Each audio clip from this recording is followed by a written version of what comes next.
morning.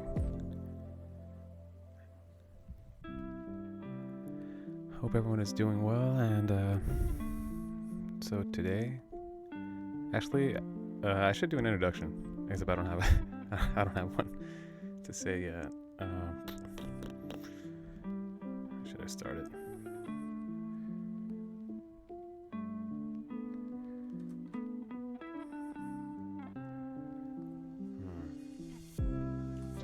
Ooh, hair's crazy. Move too far back.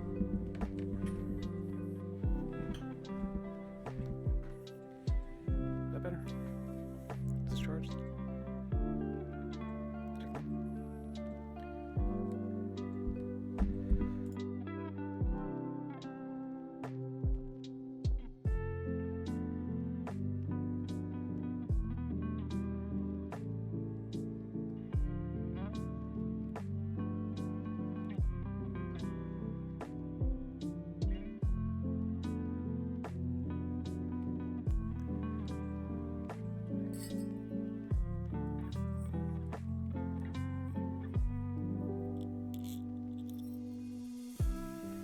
Jesus.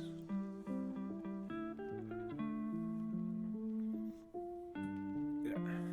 Need a haircut. I'll get one soon. When I realize that I don't like having long hair, which I already realized, but it's cool.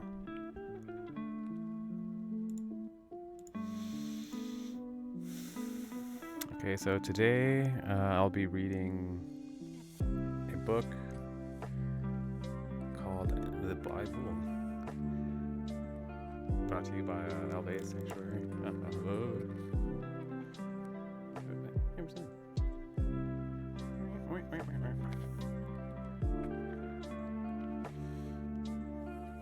that's on there.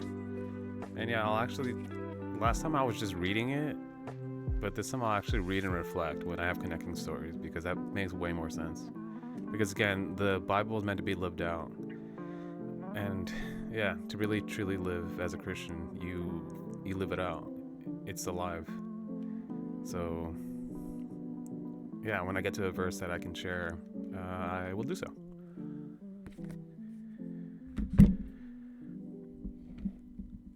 Share a story for. Okay.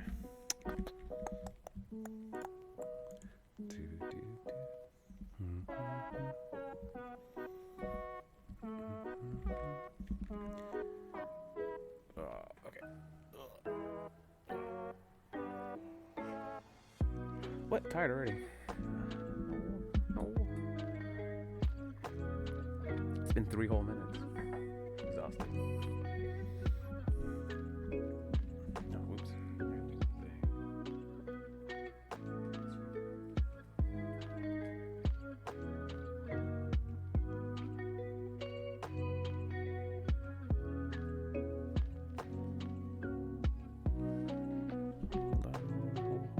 Hold on.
gotta, what's it called? What's it called? Turn the light on. So probably a good idea.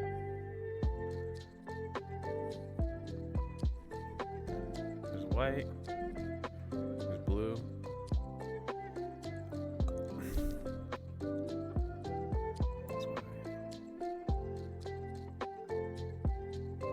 Honestly don't know what's the best. Other than this light above me is white. That's blue. White. Red. Color. Can you even see the colors? No, you can't. Except the light above me is super bright.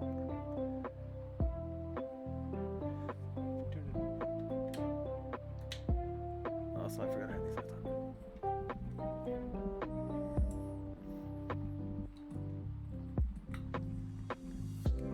For ambient lighting.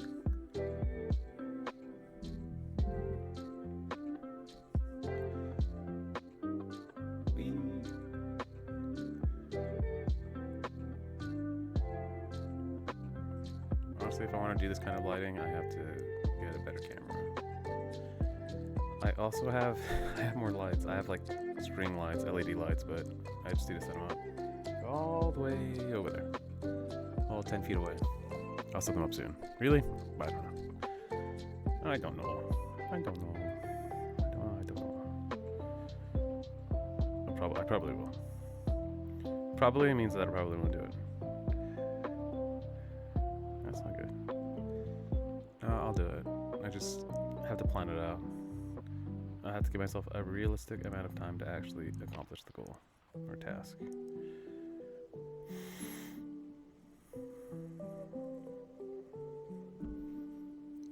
Okay, turn this light back on. Boop. And I'll switch it when again. I think white might be the best.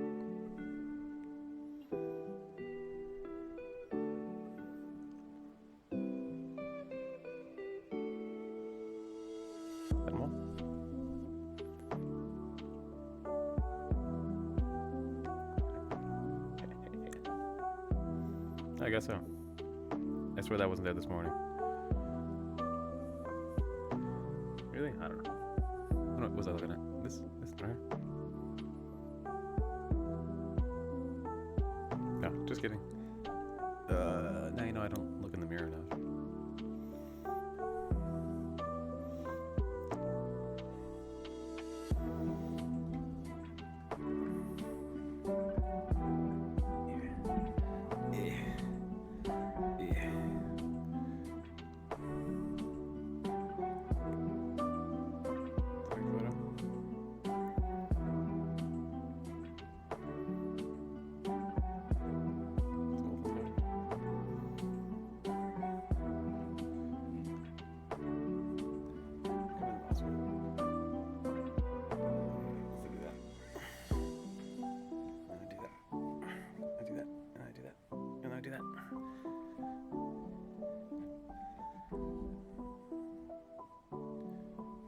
This one. I'm gonna put that there.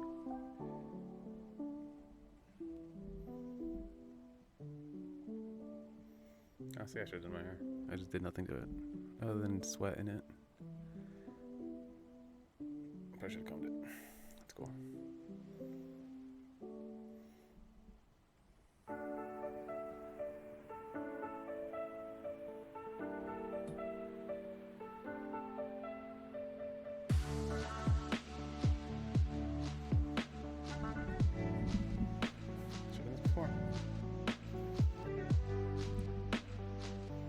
No glasses?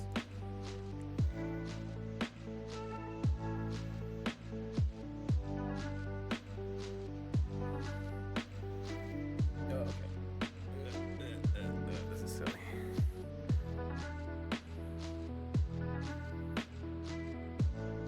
Honestly, I look better without glasses, but I'm gonna keep them on. Really? Slightly.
Honestly, I should have.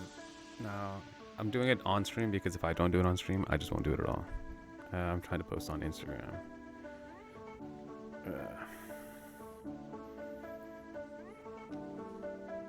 Really? Yeah. What you end up doing?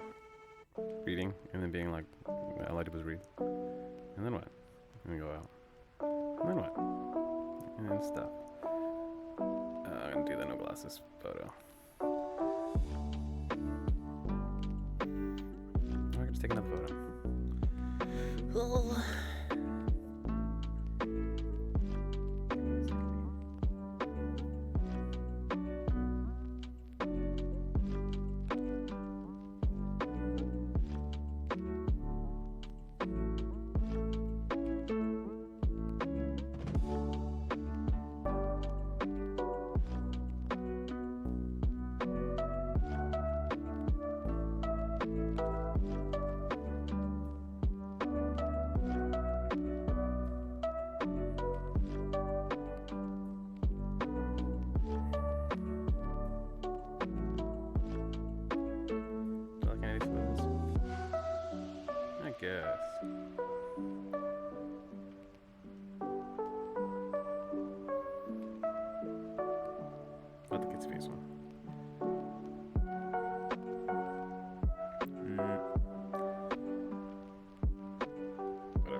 First of all, I need to figure out how to post a link to my Twitch on my post. Since I learned that, I'm unstoppable. Really? No. But then I'll know I've learned something.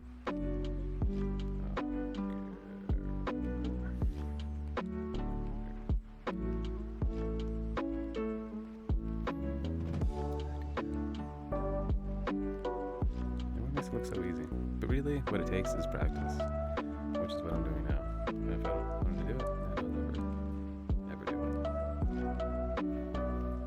No excuse.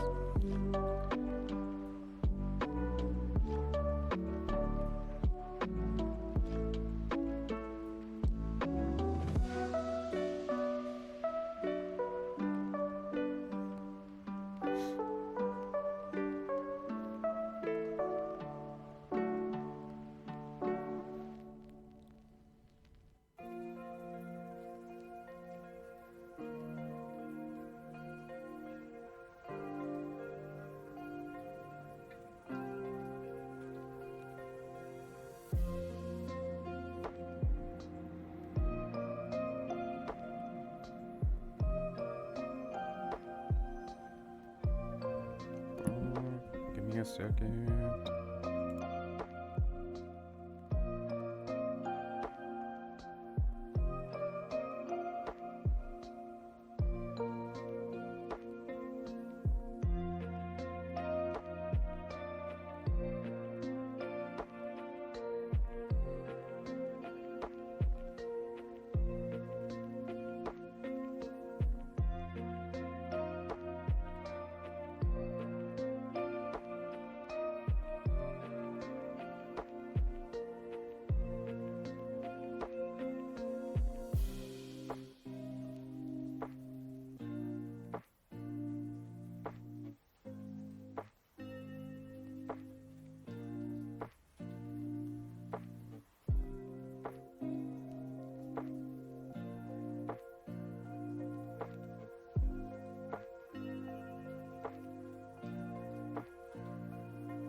Am I doing this right?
Okay, no gaming yet. Precious gaming. Precious. Oh wait, oops.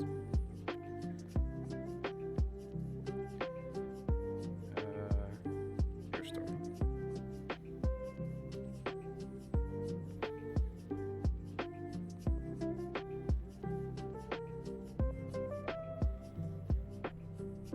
Select right now.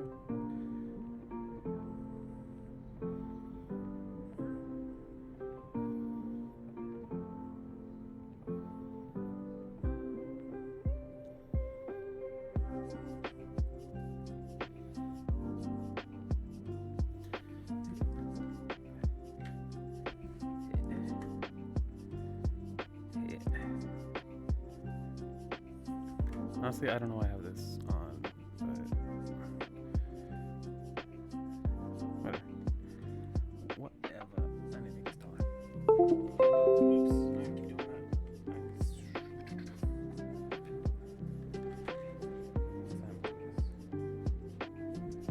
Which right here?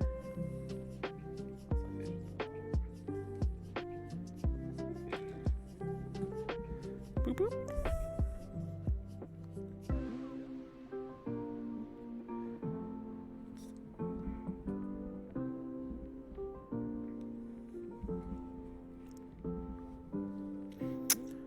Okay. How long are we in? How long have we gone into?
Yeah, that was disgusting.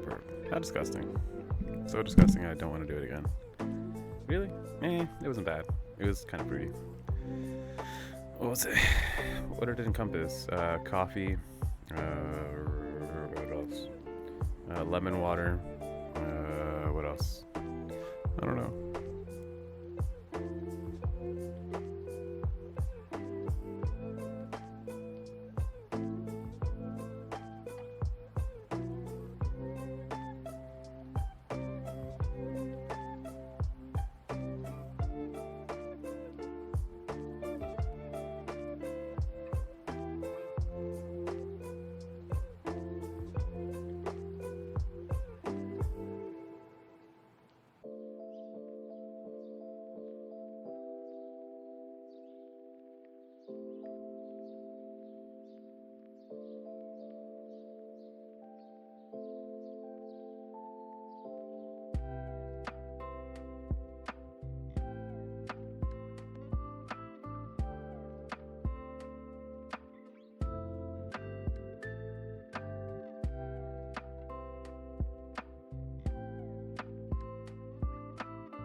Yeah, I was just looking at a schedule for something.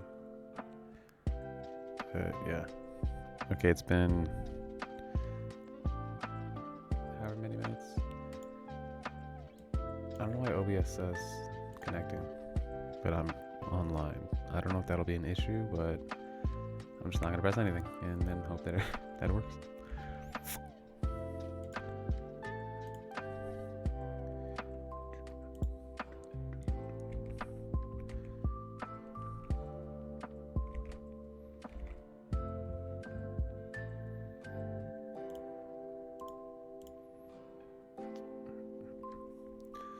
I should have combed my hair. Really? Yeah. Yeah. Ah. Ooh, ah.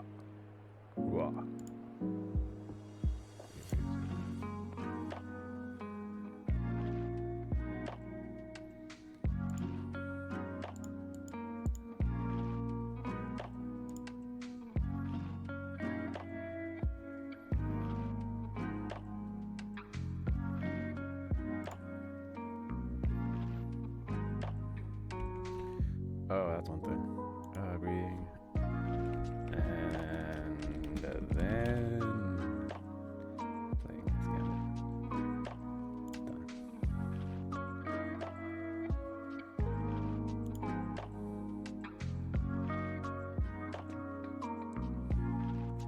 Oops, there's 2 spaces. 1 space.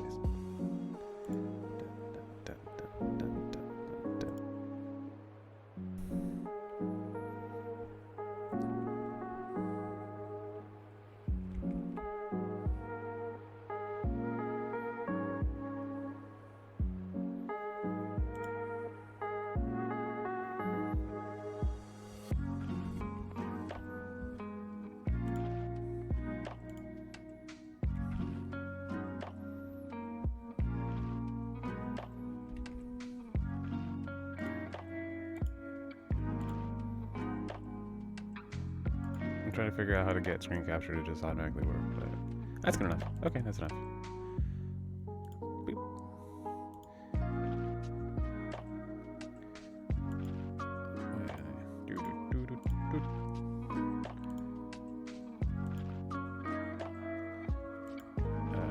Sorry.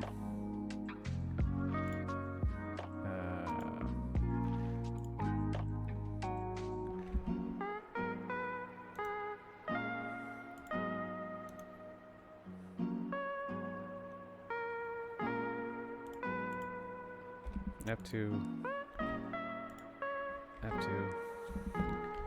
scene 4,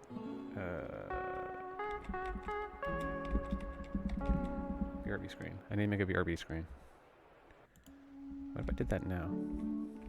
No, I'll do it later. Okay. Okay.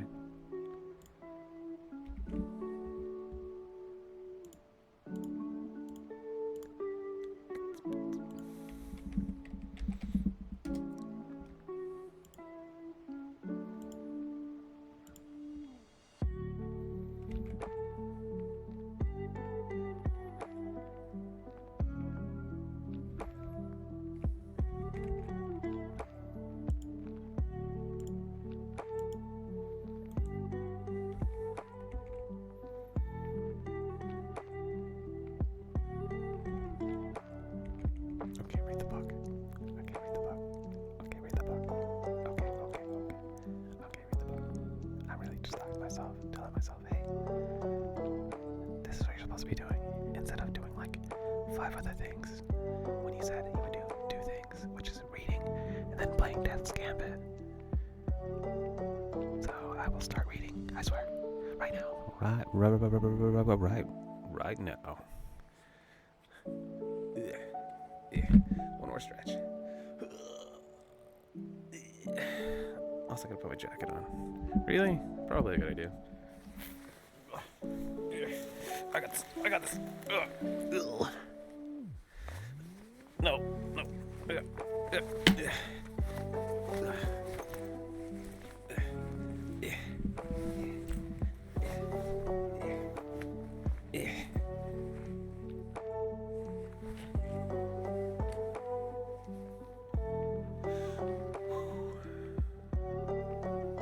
change the earpieces on these headphones because they just fall out. They do? Yeah. If only I had 3 other pairs that I could wear. They had it right in front of me. But I don't. Okay. Reading time.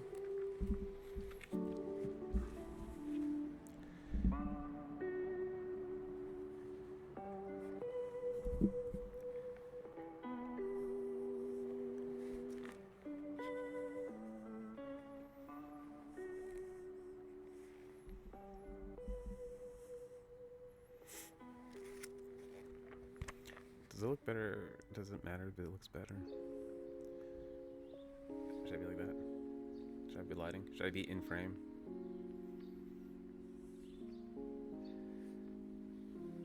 Should I move forward? One second.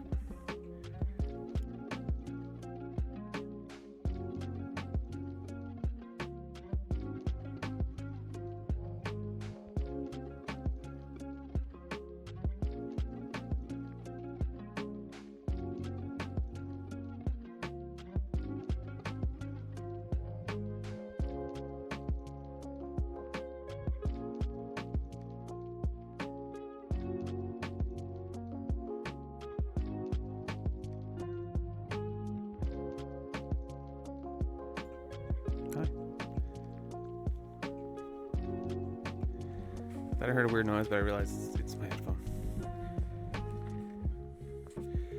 Okay, reading. So I'll be reading from Proverbs 17 in the Old Testament. Better a dry crust with peace and quiet than a house full of feasting with strife.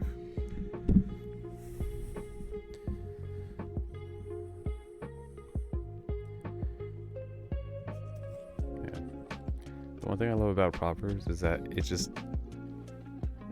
a bunch of bits of knowledge. Because what I'm explaining here is, just even if like you're in poverty, it's better to have that and have peace than to be having a large feast and then being stressed out. Because what's really going to make a difference? What would you really want? Like even wealth makes it difficult to follow God. The more you're given, the more you're tested.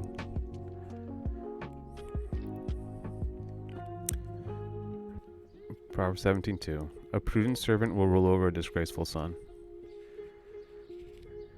That's literally talking about nepotism. Someone who comes into a family and serves and makes a difference. And what's the point of having a disgraceful son who just shames themselves and shames the family? Why would they be put in a place to rule when they're not fit for it?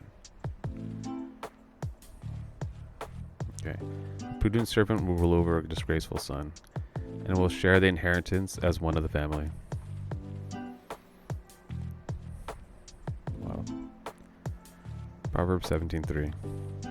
The crucible for silver and the furnace for gold, but the Lord tests the heart.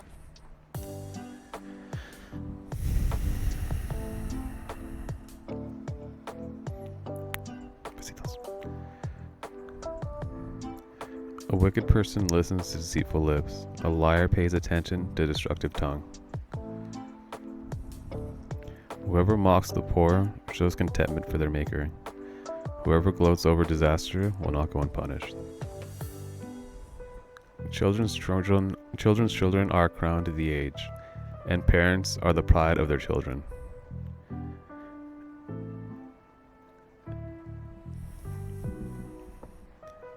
Eloquent lips are unsuited to a godless fool. How much worse lying lips to a ruler. A bribe is seen as a charm, but the one who gives it, they think success will come at every turn. Whoever would foster love covers over an offense, but whoever repeats the matter separates close friends. A rebuke impresses a discerning person more than 100 lashes of fool. Evildoers foster rebellion against God. The messenger of death will be sent against them.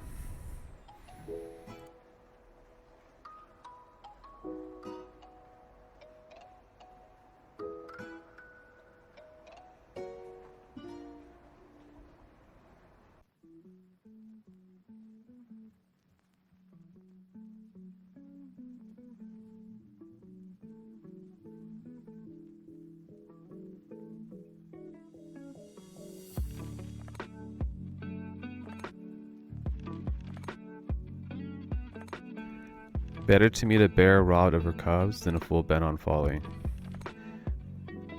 Evil will never leave the house, one who pays back evil for good. Evil will never leave the house of one who pays back evil for good. Why should it? Starting a quarrel is like breaching a dam, so drop the matter before dispute breaks out. Dispute matters quickly. Otherwise they grow and grow and only cause contentment. Disdain. Acquitting the guilty and condemning the innocent, the Lord detests them both. Why should fools have money in hand to buy wisdom, when they are not able to understand it?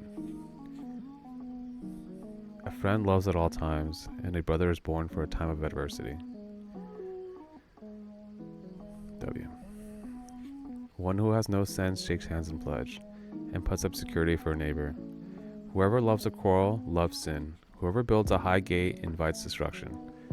One whose heart is corrupt does not prosper. One whose tongue is perverse falls into trouble. To have a fool for a child brings grief. There is no joy for the parent of a godless fool. A cheerful heart is good medicine, but a crushed spirit dries up the bones. The wicked accept bribes in secret to pervert the course of justice. A discerning person keeps wisdom in view, but a fool's eyes wander to the ends of the earth. A foolish son brings grief to his mother, and a bitterness to the mother who bore him. If imposing a fine on the innocent is not good, surely to flog honest officials is not right. The one who has knowledge uses words with restraint, and whoever has understanding is even-tempered. Even fools are thought wise if they keep silent, and discerning if they hold their tongues. An unfriendly person pursues selfish ends, and against all sound judgment starts quarrels. Fools find no pleasure in understanding, but delight in airing their own opinions. When wickedness comes, so does contempt, and with shame comes reproach. The words of the mouth are deep water, but the fount of wisdom is a rushing stream. It is not good to be partial to the wicked, and so deprive the innocent of justice. The lips of fools bring them strife, and their mouths invite a beating. The mouth of fools are their undoing, and their lips are a snare to their very lives. The words of a gossip are like choice morsels. They go down to the innermost parts. One who is slack in his work is brother to one who destroys. The name of the Lord is a fortified tower. The righteous run to it and are safe. W. The wealth of the rich is their fortified city. They imagine it a wall too high to scale. Before downfall, the heart is haughty, but humility comes before honor. To answer before listening, that is folly and shame. So listen, people, you guys need to listen before you respond. It's literally right here. The human spirit can endure in sickness, but a crushed spirit who can bear? Real.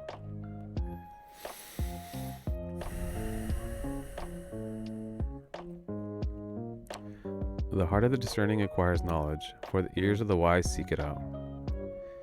A gift opens the way and ushers the giver into the presence of the great. In a lawsuit, the first to speak seems right until someone comes forward and cross-examines. Casting the lot settles disputes and keeps strong opponents apart. A brother wronged is more unyielding than a fortified city. Disputes are like the barred gates of a citadel. From the fruit of the mouth as a person's stomach is filled. With the harvest of their lips they are satisfied. The tongue has the power of life and death, and those who love it will eat its fruits. He who finds a wife finds what is good and receives favor from the Lord. W. The poor plead for mercy, but the rich answer harshly. One who has unreliable friends soon comes to ruin, but there's a friend who sticks closer than a brother. W. Better the poor whose walk is blameless than a fool whose lips are perverse. Desire without knowledge is not good. How much more will hasty feet miss the way? A person's own folly leads to their ruin, yet their heart rages against the Lord. Wealth attracts many friends, but even the closest friend of the poor person deserts them. So yeah, it's tough, but yeah, don't be poor. And yeah, people are in their circumstances, but seek help. It's out there. And pray. God will make opportunities. Trust. A false witness will not go unpunished, and whoever pours out lies will not go free. Many curry favor with the ruler, and everyone is the friend of one who gives gifts. So give gifts. Okay, fine. Okay. Oh. Hey. Love languages. Gift giving. Okay. Give gifts. Something to work on. Okay. The poor are shunned by all their relatives. How much more do their friends avoid them? Though the poor pursue them with pleading, they are nowhere to be found. The one who gets wisdom loves life. The one who cherishes understanding will soon prosper.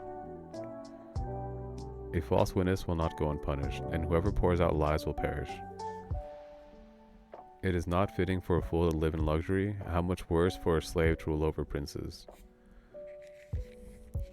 A person's wisdom yields patience. It is to one's glory to overlook an offense.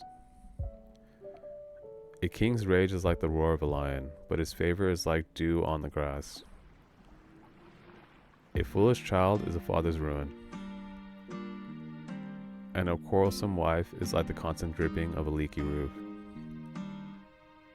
Houses and wealth are inherited from parents, but a prudent wife is from the Lord. W. Laziness brings up deep sleep, and the shiftless go hungry.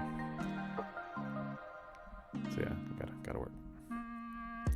Whoever keeps commandments keeps their life, but whoever shows contempt for their ways will die. Whoever is kind to the poor lends to the Lord, and he will reward them for what they have done. Discipline your children, for in that there is hope. Do not be a willing party to their death. A hot-tempered person must pay the penalty. Rescue them, and you will have to do it again. Listen to advice and accept discipline, and at the end you will be counted among the wise. Many are the plans in a person's heart, but it is the Lord's purpose that prevails. What a person desires is unfailing love. Better to be poor than a liar. The fear of the Lord leads to life. Then one rests untouched by trouble. A sluggard buries his hand in the dish. He will not even bring it back to his mouth. Flog a mocker, and the simple will learn prudence. Rebuke the discerning, and they will gain knowledge. Whoever robs their father and drives out their mother is a child who brings shame and disgrace. Stop listening to instruction, my son, and you will stray from the words of knowledge. So keep learning. A corrupt witness mocks at justice, and the mouth of the wicked gulps down evil. Penalties are prepared for mockers, and beatings for the backs of fools. Wine is a mocker, and beer a brawler. Whoever is led astray by them is not wise. A king's wrath strikes terror like the roar of a lion. Those who anger him forfeit their lives. It is to one's honor to avoid strife, but every fool is quick to quarrel. Sluggards do not plow in season, so at harvest time they look but find nothing. The purposes of a person's heart are deep waters, but one who has insight draws them out. So yeah, really, if you can't find uniqueness in someone, it's really because you haven't been trained, you haven't learned. It takes skill. And what does it say? It says it requires insight. So, yeah. Live your life. Go on adventures. Go out into the world. gain sight. Many claim to have unfailing love, but a faithful person who can find? They're rare. Rarer than diamonds.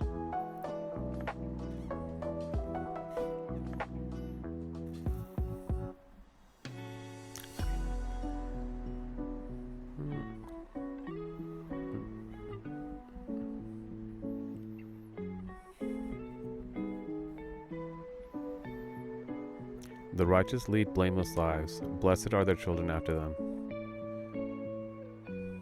When a king sits on his throne to judge, he winnows out all evil with his eyes. Who can say, I have kept my heart pure, I am clean and without sin? That's very simple. Nobody. The answer is nobody. That's why we need Jesus. And if you say you are, you're lying. Differing weights and differing measures, the Lord detests them both. Even small children are known by their actions. So is their conduct really pure and upright. Ears that hear and eyes that see, the Lord has made them both. Do not love sleep or you will grow poor. Stay awake and you will have food to spare. It's no good, says the buyer, then goes off and boasts about the purchase. Dang. Gold there is, and rubies in abundance, but lips that speak knowledge are a rare jewel. That's why I read Proverbs.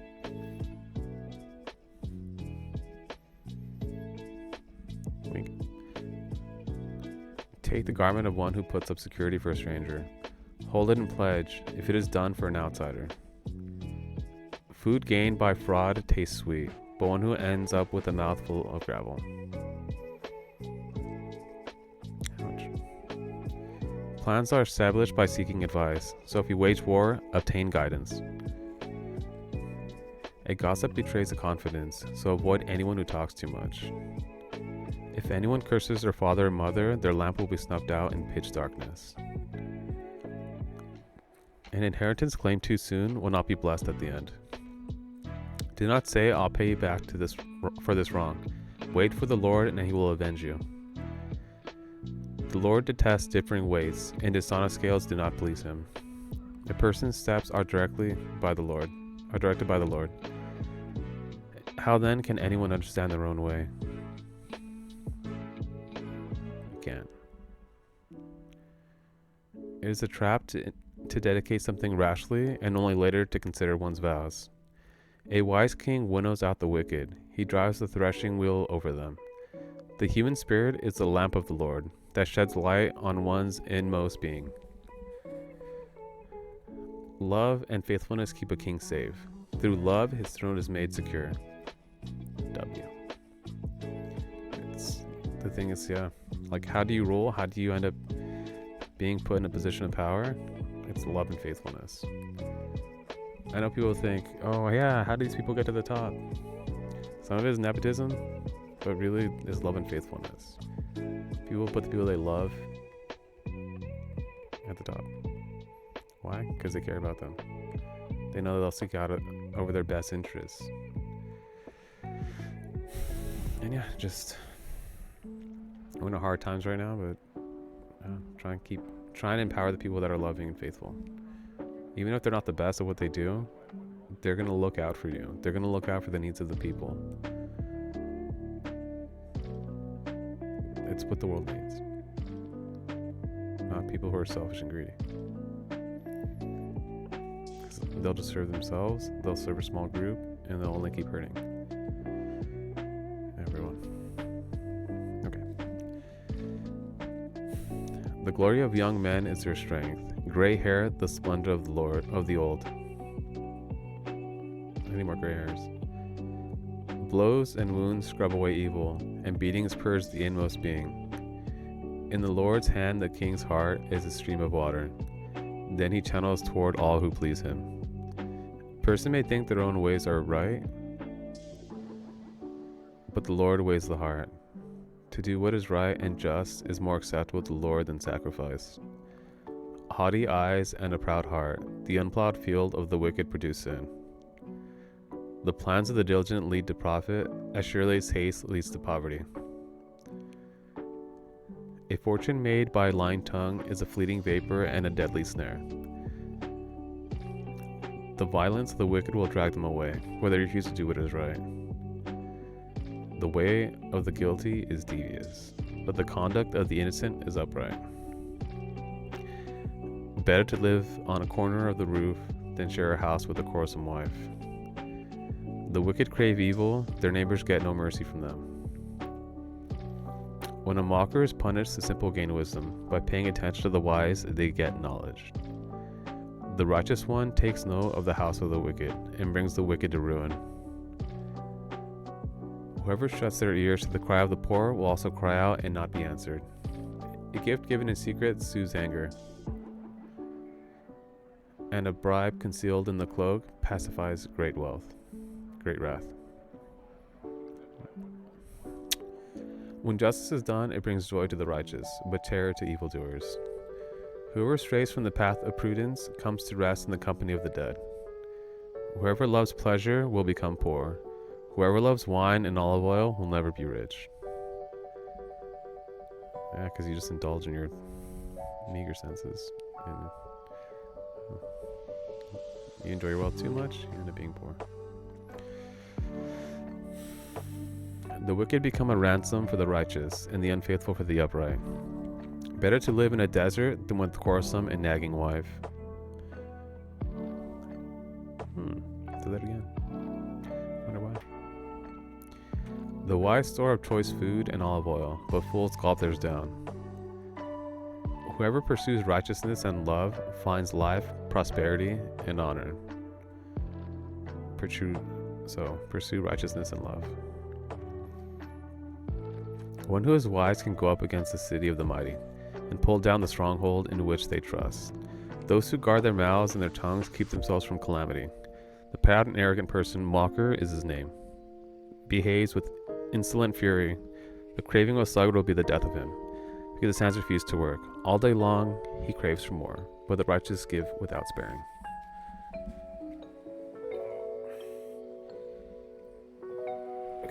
Okay.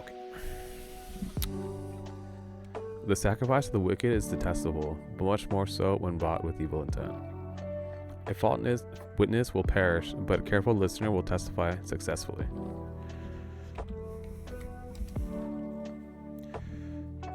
Okay.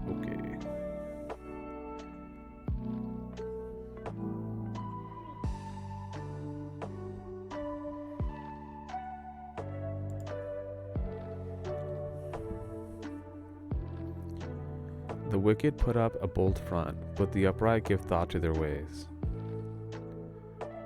There is no wisdom, no insight, no plan that can succeed against the Lord. I agree. The horse is made ready for the day of battle, but victory rests with the Lord. A good name is more desirable than great riches. To be esteemed is better than silver or gold. Rich and poor have this in common: the Lord is the maker of them all. The prudent see danger and take refuge, but the simple keep going and pay the penalty.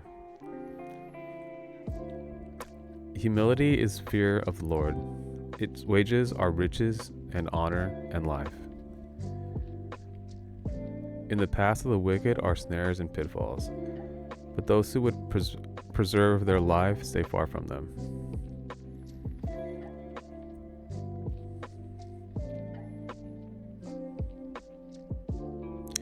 Start children off on the way they should go, and even when they are old, they will not turn from it. The rich rule over the poor, and the borrower is slave to the lender. Whoever sows injustice reaps calamity, and the rod they wield is fury, and the fury will be broken. The generous will themselves be blessed, for they share their food with the poor. Drive out the mocker, and out goes strife. Quarrels and insults are ended. One who loves a pure heart and who speaks with grace will have the king for a friend.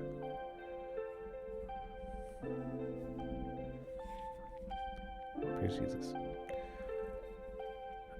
The eyes of the Lord keep watch over knowledge, but he frustrates the words of the unfaithful. The sluggard says, "There's a lion outside. I'll be killed in the square." Classic. There's a lion outside. I'll be killed in the public square. It's a public square. The public square is where everyone centralizes. It's like going downtown and saying, "Oh yeah, I saw a bunch of mountain lions." Even though there's, like, especially in California, I'm like, where are the mountains? Like 150 miles away. Yeah, but I saw it. I swear. Liar. You sluggard. The mouth of an adulterous woman is a deep pit. A man who is under the Lord's wrath falls into it. Be cautious of adulterous women. They're out there, and they will take everything from you. So be careful. Okay. Folly is bound up in the heart of a child, but the rod of discipline will drive it far, far away.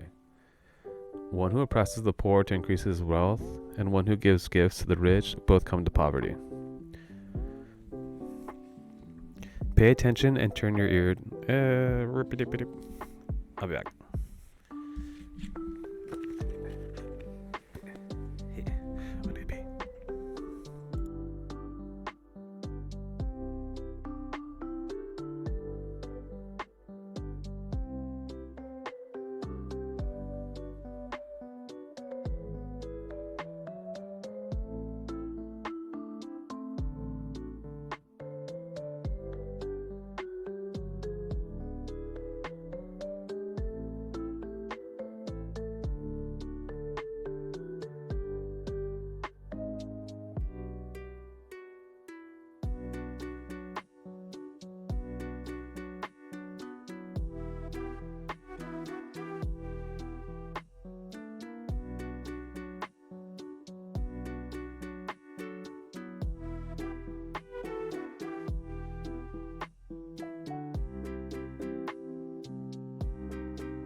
Hello.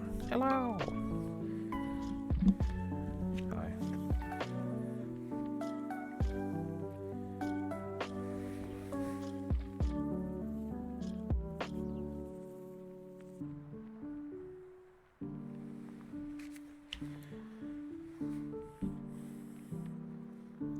The 30 Sayings of the Wise.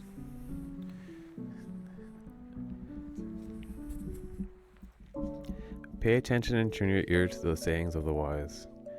Apply your heart to what I teach, for it is pleasing when you keep them in your heart, and have all of them ready on your lips. So that your trust may be in the Lord, I teach you today, even you. Have I not written 30 sayings for you, sayings of counsel and knowledge, teaching you to be honest and to speak the truth, so that you bring back truthful reports to those you serve? Do not exploit the poor because they are poor, and do not crush the needy in court, for the Lord will take up their case and will exalt life for life, or exact life for life. Do not make friends with a hot-tempered person. Do not associate with one easily angered, or you may learn their ways and get yourself ensnared. Do not be one who shakes hands in pledge and puts up security for debts. If you lack the means to pay, your very bed will be snatched from under you. Do not move an ancient boundary stone set up by your ancestors. Do you see someone skilled in their work? They will serve before kings. They will not serve before officials of low rank. When you sit to dine with the ruler, note well what is before you, and put a knife to your throat if you are given to gluttony. Young me. Do not crave his delicacies, for that food is deceptive. Do not wear yourself out to get rich. Do not trust your own cleverness. Cast but a glance at riches as they are gone, for they will surely sprout wings and fly off to the sky like an eagle. Do not eat the food of a begrudging host. Do not crave his delicacies, for he is the kind of person who is always thinking about the cost. Eat and drink, he says to you, but his heart is not with you. You will vomit out the little you have eaten and will have wasted your compliments.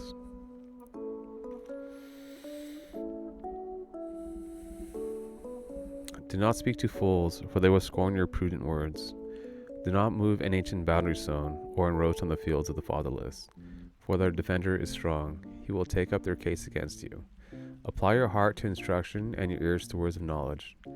Do not withhold discipline from a child. If you punish them with a rod, they will not die. Punish them with a rod and save them from death. My son, if your heart is wise, then my heart will be glad indeed. My inmost being will rejoice when your lips speak what is right.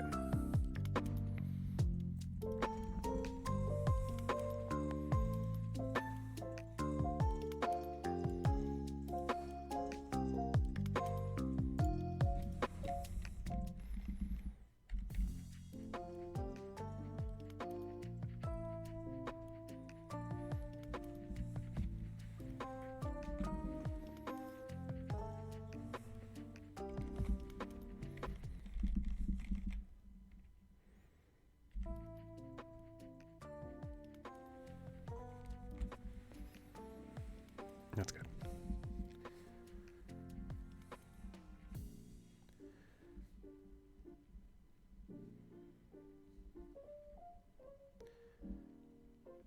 Where did I leave off? I don't remember, but I'll just start on saying number 10, which was, do not speak to fools, for they will scorn your prudent words. Do not move an ancient boundary stone or encroach on the fields of the fatherless, for their defender is strong and he will take up their case against you. Apply your heart to instruction and your ears to words of knowledge. Do not withhold discipline from a child. If you punish them with a rod, they will not die. Punish them with a rod and save them from death. Saying 14. My son, if your heart is wise, then my heart will be glad indeed. My inmost being will rejoice when your lips speak what is right. Do not let your heart envy sinners, but always be zealous for the fear of the Lord. There's surely a future hope for you, and your hope will not be cut off. Listen, my son, and be wise, and set your heart on the right path. Do not join those who drink too much wine or gorge themselves on meat. For drunkards are gluttons, and gluttons become poor, and drowsiness clothes them in rags.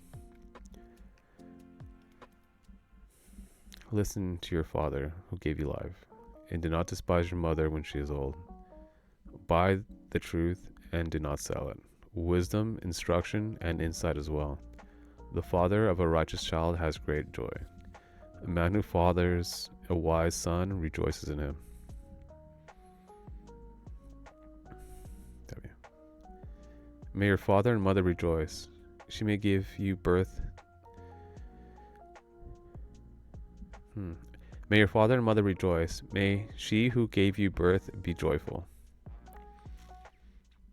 She was.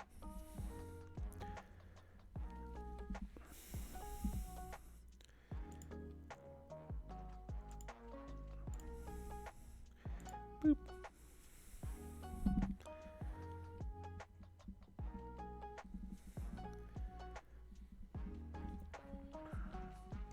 My son, give me your heart, and let your eyes delight in my ways.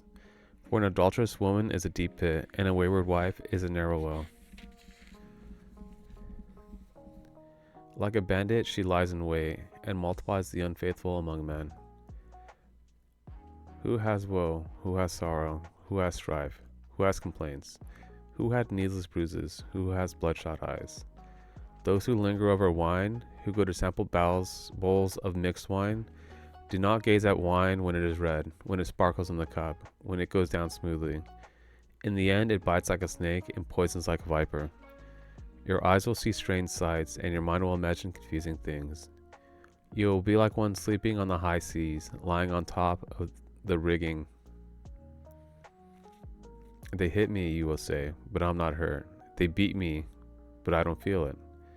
When will I wake up so I can find another drink? Dang. Don't become an alcoholic. Do not envy the wicked, do not desire their company, for their hearts plot violence, and their lips talk about making trouble. By wisdom a house is built, and through understanding it is established. Through knowledge its rooms are filled with rare and beautiful treasures. The wise prevail through great power, and those who have knowledge muster their strength. Surely you need guidance to wage war, and victory is won through many advisers. Wisdom is too high for fools. In the assembly at the gate they must not open their mouths.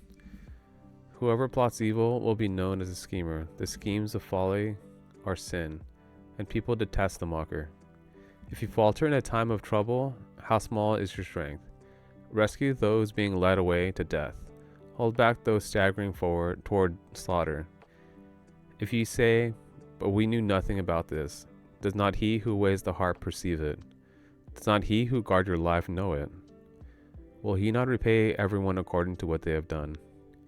Eat honey, my son, for it is good. Honey from the comb is sweet to your taste. Know also that wisdom is like honey for you. If you find it, there is a future hope for you, and your hope will not be cut off. Do not lurk like a thief near the house of the righteous. Do not plunder their dwelling place. For through the righteous fall 7 times, they will rise again. But the wicked stumble when calamity strikes. Do not gloat when your enemy falls. When they stumble, do not let your heart rejoice, or the Lord will see and disapprove, and turn his wrath away from them.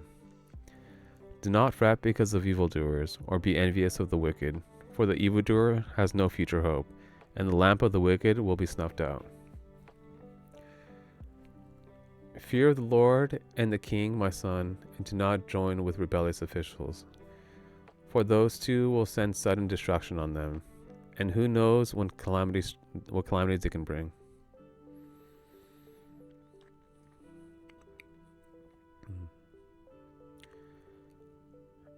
Further sayings of the wise. These also are sayings of the wise. To show partiality in judging is not good. Whoever says to the guilty, you are innocent, will be cursed by peoples and denounced by nations. But it will go well with those who convict the guilty. And rich blessing, but But it will go well with those who convict the guilty, and rich blessing will come on them. An honest answer is like a kiss on the lips. Put your outdoor work in order and get your fields ready. After that, build your house. Do not detest against your neighbor without cause. Would you use your lips to mislead? Do not say, I'll do to them as they have done to me. I'll pay them back for what they did.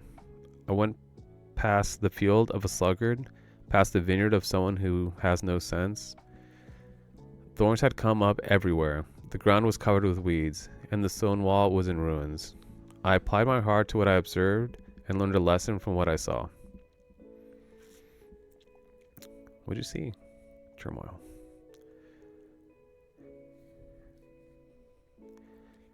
A little sleep, a little slumber, a little folding of the hands to rest, and poverty will come on you like a thief, and scarcity like an armed man.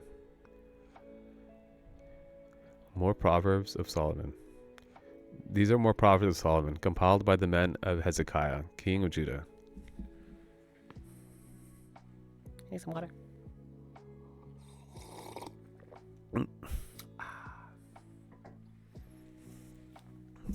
So lemony. These are more Proverbs of Solomon, compiled by the men of Hezekiah, king of Judah. It is the glory of God to conceal a matter. To search out a matter is the glory of kings. There we go. As the heavens are high and the earth is deep, so the hearts of kings are unsearchable. Remove the dross from the silver, and a silversmith can produce a vessel. Remove wicked officials from the king's presence, and his throne will be established through righteousness. Do not exalt yourself in the king's presence, and do not claim a place among his great men. It is better for him to say to you, "Come up here," than for him to humiliate you before his nobles. What you have seen with your eyes, do not bring hastily to the court. For what you will do in the end if your neighbor puts you to shame.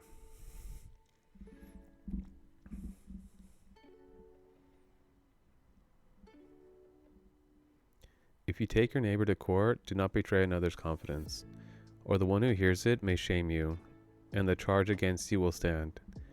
Like apples of gold and settings of silver is a ruling rightly given. Like an earring of gold or an ornament of fine gold is the rebuke of a wise judge to a listening ear.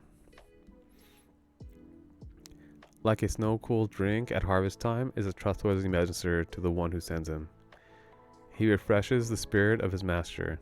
Like clouds and wind without rain is one who boasts of gifts never given. Through patience, a ruler can be persuaded, and a gentle tongue can break a bone. If you find honey, eat just enough, too much of it, and you will vomit. Seldom set foot in your neighbor's house. Too much of you, and they will hate you. So yeah, have healthy boundaries with your neighbors. Like a club or a sword or a sharp arrow is one who gives false testimony against a neighbor. Like a broken tooth or lame foot is reliance on the unfaithful in a time of trouble. Like one who takes away a garment on a cold day, or like vinegar poured on a wound, is one who sings songs to a heavy heart. If your enemy is hungry, give him food to eat. If he is thirsty, give him water to drink. In doing this, you will heap burning coals on his head, and the Lord will reward you. Like a north wind that brings unexpected rain is a sly tongue, which provokes a horrified look. Better to live on the corner of a roof than share a house with a quarrelsome wife. Like cold water to a weary soul is good news from a distant land. Like a muddied spring or a polluted well are the righteous who give way to the wicked. It is not good to eat too much honey, nor is it honorable to search out matters that are too deep. Like a city whose walls are broken through is a person who lacks self-control. Like snow in summer or rain in harvest, honor is not fitting for a fool. Like a fluttering sparrow or a darting swallow, an undeserved curse does not come to rest. A whip for the horse, a bridle for the donkey, and a rod for the back of fools. So don't be a fool, otherwise you get whipped. No, you get the rod. Oh, okay. Do not answer a fool according to his folly, or you will yourself be just like him. Answer a fool according to his folly, or he will be wise in his own eyes. Which means be relatable.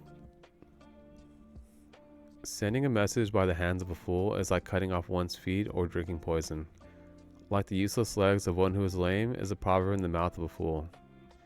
Like trying a stone in a sling is the giving of honor to a fool. Like a thorn bush in a drunkard's hand is a proverb in the mouth of a fool. Like an archer who wounds at random is the one who hires a fool or any passerby. As a dog returns to its vomit, so fools repeat their folly. Do you see a person wise in their own eyes? There's more hope for a fool than for them. A sluggard says, "There's a lion in the road, a fierce lion roaming the streets." As the door turns on its hinges, so a sluggard turns on his bed. A sluggard buries his hand in the dish. He is too lazy to bring it back to his mouth. A sluggard is wiser in his own eyes than 7 people who answer discreetly. Like one who grabs a stray dog by the ears is someone who rushes into a quarrel not their own. Like a maniac shooting flaming arrows of death is one who deceives their neighbor and says, "I was only joking." Without wood, a fire goes out. Without a gossip, a quarrel dies down. So don't gossip, people. It's super toxic.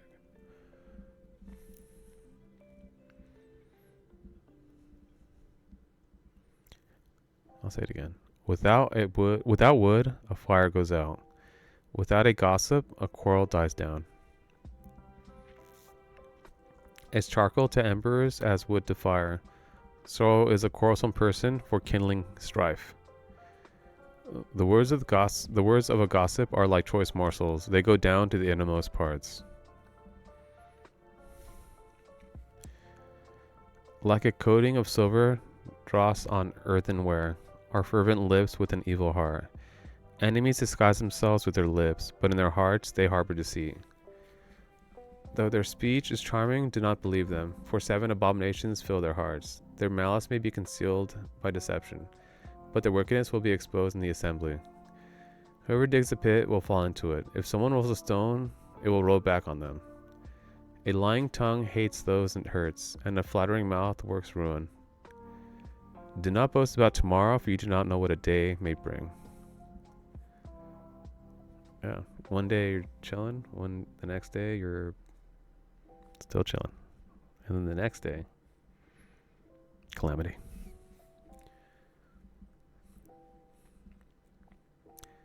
Let someone else praise you, and not your own mouth.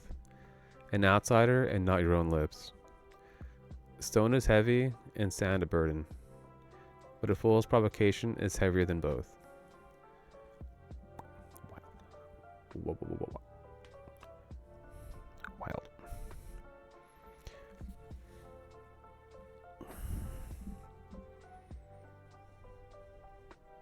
Sound effects.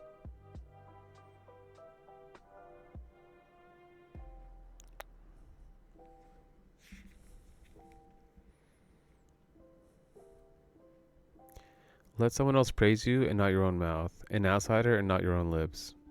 Stone is heavy and sand a burden, but a fool's provocation is heavier than both. Anger is cruel and fury overwhelming, but who can stand before jealousy? Better is open rebuke than hidden love. Wounds from a friend can be trusted, but an enemy multiplies kisses. One who is full loads honey from the comb, but to the hungry even what is bitter tastes sweet. Like a bird that flees its nest is anyone who flees from home. Called out.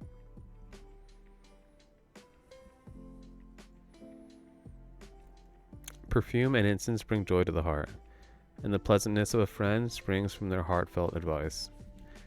Do not forsake your friend or a friend of your family. And do not go to your relative's house when disaster strikes. Better a neighbor nearby than a relative far away. Be wise, my son, and bring joy to my heart. Then I will answer anyone who treats me with contempt. The prudent see danger and take refuge, but the simple keep going and pay the penalty. Take the garment of one who puts up security for a stranger. Hold it in pledge, for it is done for an outsider. If anyone loudly blesses their neighbor early in the morning, it will be taken as a curse. A quarrelsome wife is like the dripping of a leaky roof in a rainstorm. Restraining her is like restraining the wind, or grasping oil with the hand. Here's a classic. As iron sharpens iron, so one sharpens the other. We need to sharpen each other.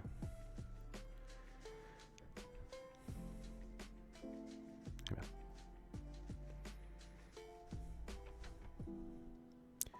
The one who guards a fig tree will eat its fruit, and whoever protects their master will be honored. As water reflects the face, so one's life reflects the heart. Death and destruction are never satisfied, and neither are human eyes. The crucible for silver and the furnace for gold, but people are tested by their praise. Though you grind a fool in a mortar, grinding them like grain with a pestle, you will not remove their folly from them. But sure, you know the condition of your flocks. Give careful attention to your herds. For riches do not endure forever, and a crown is not secure for all generations. When the hay is removed and new growth appears, and the grass from the hills is gathered in, the lambs will provide you with clothing, and the goats with the price of a field. You will have plenty of goat's milk to feed your family and nourish young female servants. The wicked flee though no one pursues, but the righteous are as bold as a lion. Tribe of Judah. When a country is rebellious, it has many rulers, but a ruler with discernment and knowledge maintains order. A ruler who oppresses the poor is like a driving rain who leaves no crops. Those who forsake instruction praise the wicked, but those who heed it resist them. Evildoers do not understand what is right, but those who seek the Lord understand it fully. Better the poor whose walk is blameless than rich whose ways are perverse. Don't be perverse. Pagans. A discerning son heeds instruction, but a companion of gluttons disgraces his father. Whoever increases wealth by taking interest or profit from the poor amasses it for another, who will be kind to the poor. If anyone turns a deaf ear to my instruction, even their prayers are detestable. Whoever leads the upright along an evil path will fall into their own trap, but the blameless will receive a good inheritance. The rich are wise in their own eyes. One who is poor and discerning sees how deluded they are.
Oh, I got rejected.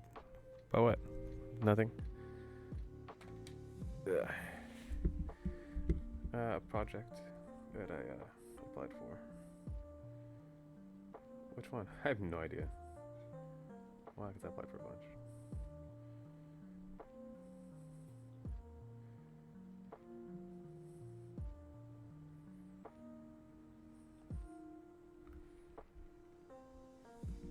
Yo.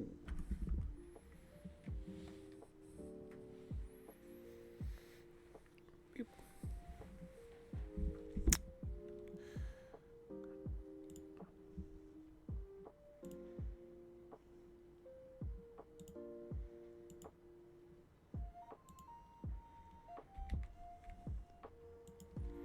Gotta check some more.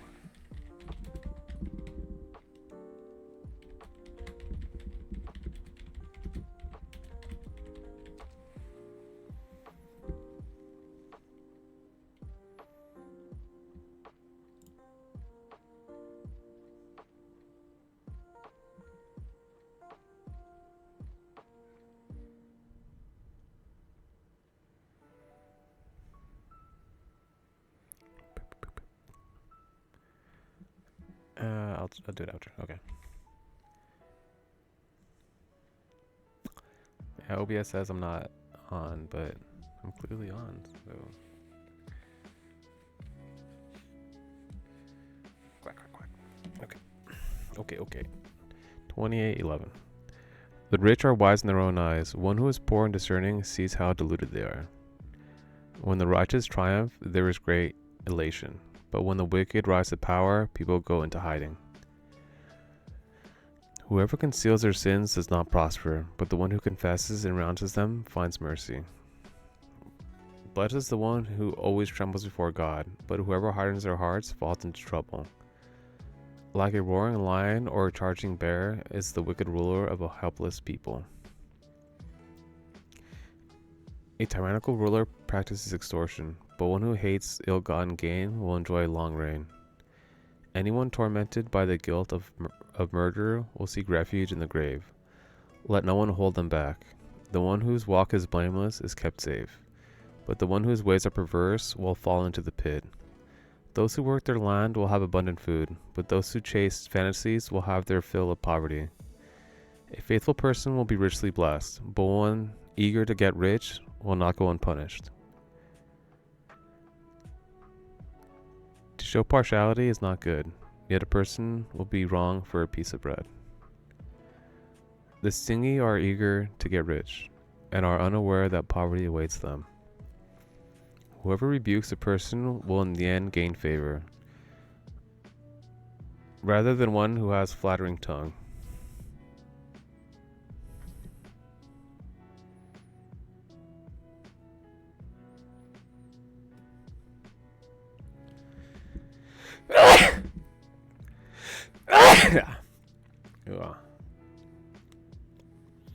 That's not loud.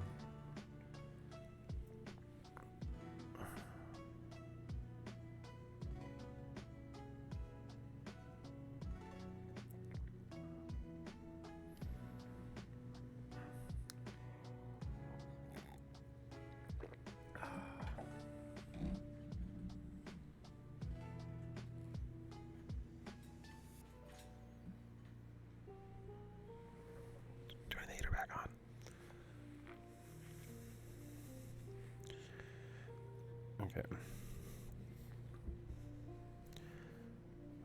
Oops, I forgot where I left off.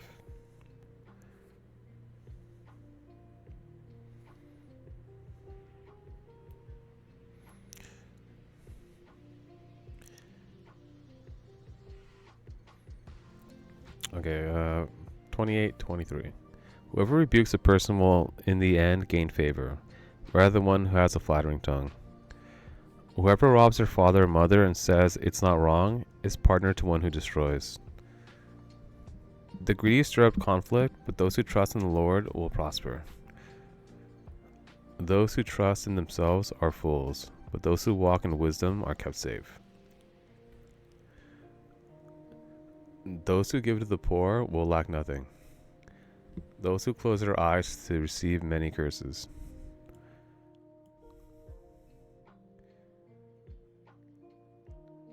To them receive many curses.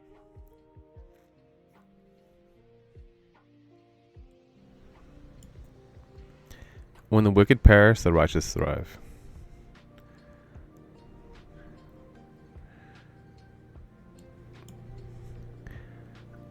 When the wicked perish, the righteous thrive.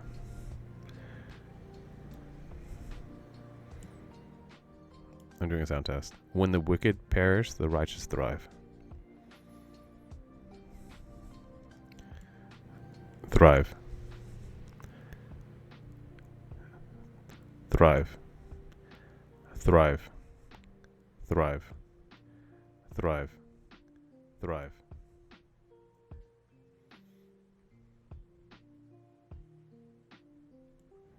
This town was a part of us all.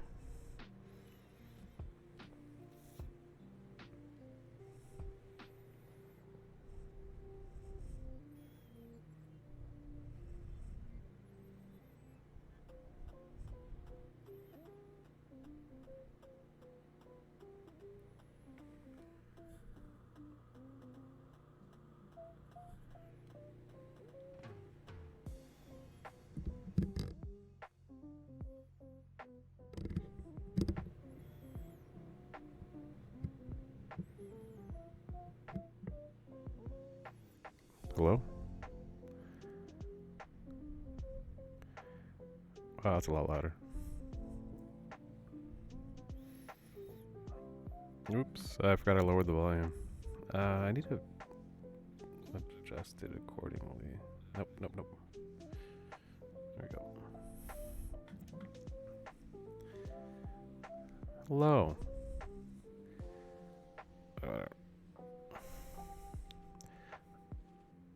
Where was I at? Those who give to the poor will lack nothing, but those who close their eyes to them receive many curses. When the wicked rise to power, people go into hiding. When the wicked perish, the righteous thrive.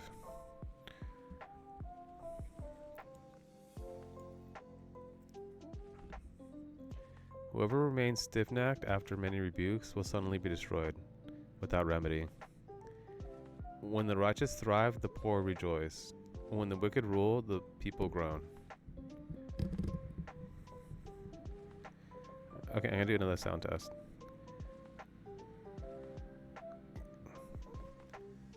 Groan, groan, groan, groan, groan, groan, groan, groan, groan, groan, groan, groan.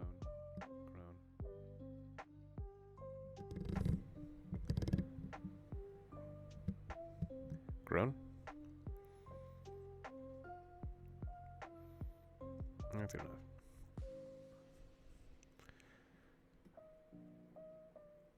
A man who loves wisdom brings joy to his father, but a companion of prostitutes squanders his wealth. By justice, a king gives a country stability, but those who are greedy for bribes tear it down.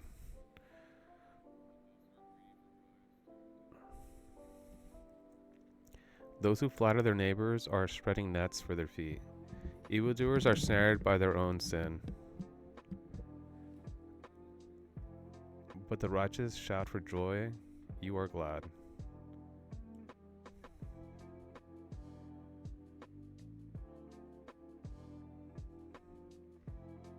The The righteous care about justice for the poor, but the wicked have no such concern.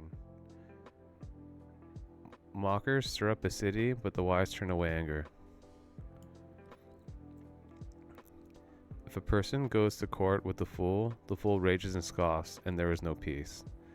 The bloodthirsty hate a person of integrity, and seek to kill the upright.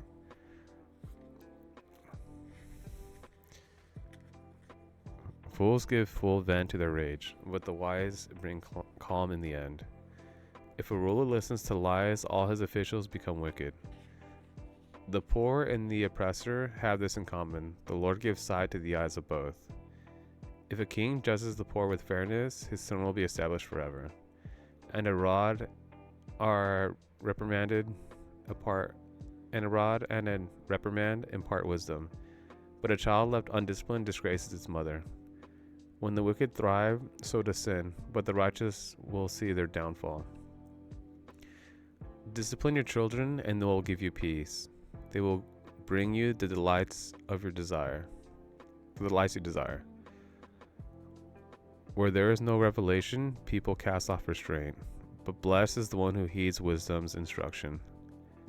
Servants cannot be corrected by mere words. Though they understand, they will not respond. Do you see someone who speaks in haste? There's more hope for a fool than for them.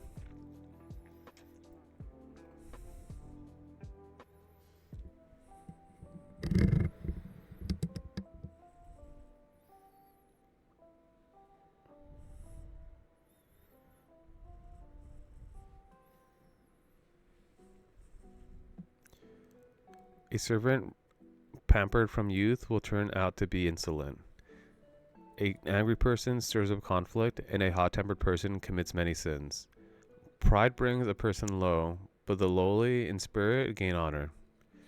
The accomplices of thieves are their own enemies. They are put under oath and do not testify. Fear of man will prove to be a snare, but whoever trusts in the Lord is kept safe. Many seek an audience with a ruler, but it is for the Lord that one gets justice. The righteous detest the dishonest, the wicked detest the upright.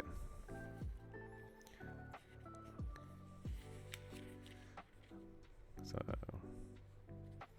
almost done. I'm in Proverbs 30, Sayings of Agar. The sayings of Agar, son of Jekai, an inspired utterance. This man's utterance to Ithael. I am weary, God, but I can prevail. Surely I am only a brute, not a man. I do not have human understanding, I have not learned wisdom, nor have I attained to the knowledge of the Holy One. Who has gone up to heaven and come down? Who has gathered up the wind? Who has wrapped up the waters in a cloak? Who has established all the ends of the earth? What is his name, and what is his name of his son? Surely you know. Every word of God is flawless. He is a shield to those who take refuge in him. Do not add to his words, or he will rebuke you and prove you a liar. 2 things I ask of you, Lord. Do not refuse me before I die. Keep falsehood and lies far from me. Give me neither poverty nor riches, but give me only my daily bread. Otherwise I may have too much and disown you, and say, Who is the Lord? Or I may become poor and steal, and so dishonor the name of my God. Do not slander a servant to their master, or they will curse you, and you will pay for it. There are those who curse their fathers and do not bless their mothers, those who are pure in their own eyes, and yet are not cleansed of their filth, those whose eyes are ever so haughty, whose glances are so disdainful, those whose teeth are swords and whose jaws are set with knives, to devour the poor from the earth and the needy from among mankind. The leech has 2 daughters. Give, give, they cry. There are 3 things that are never satisfied, 4 things that are never enough. The grave, the barren womb, land which is never satisfied with water, and fire, which never says enough.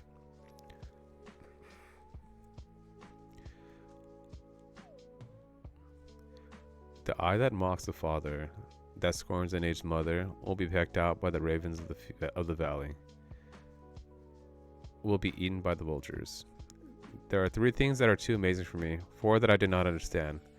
The way of an eagle in the sky, the way of a snake on a rock, the way of a ship on the high seas, and the way of a man with a young woman.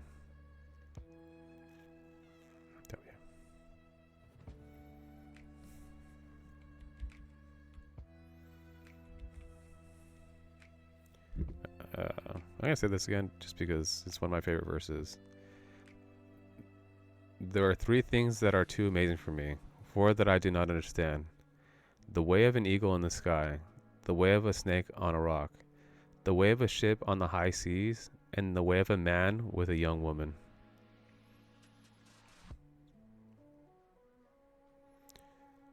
This is the way of an adulterous woman. She eats and wipes her mouth and says, I'm done nothing wrong. Under 3 things the earth trembles, under 4 it cannot bear up. A servant who... Oh, and then we go back. There is the way of an adulterous woman. She eats and wipes her mouth and says, I've done nothing wrong. It's literally gaslighting. It's explaining gaslighting. Proverbs 30:20. Gaslighting. Okay. Under 3 things the earth trembles. Under 4 it cannot bear up. A servant who becomes king. A godless fool who gets plenty to eat. A contemptible woman who gets married. And a servant who displaces her mistress. 4 things on earth are small, yet they are extremely wise. Ants are creatures of little strength, yet they store up their food in the summer. Hyraxes are creatures of little power, yet they make their home in the crags. Locusts have no king, yet they advance together in the ranks. A lizard can be caught with the hand, yet it is found in kings' palaces. There are 3 things that are stately in their stride, 4 that move with stately bearing. A lion mighty among beasts, who retreats before nothing. A strutting rooster, a he-goat, and a king secure against revolt. If you play the fool and exalt yourself, or if you plan evil, clap your hand over your mouth. For as churning, cream produces butter, and as twisting, the nose produces blood. So stirring up anger produces strife. Sayings of King Lemuel. Who's Liam? Nobody. Lemuel. The sayings of King Lemuel, an inspired utterance his mother taught him. W moms. Listen, my son. Listen, son of my womb. Listen, my son, the answer to my prayers.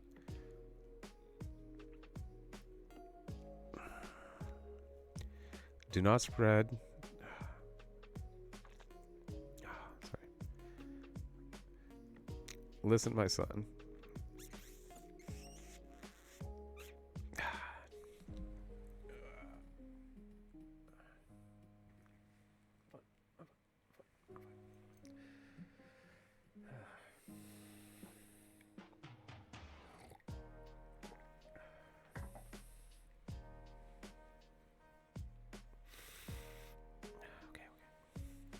Okay.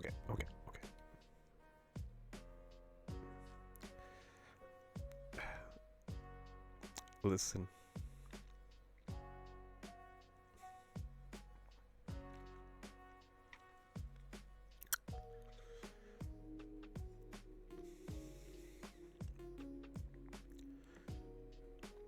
Listen, my son.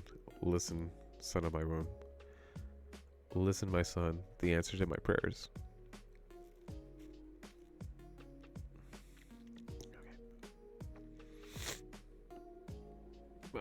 Okay. Oops. Pay for ad blocker. Okay.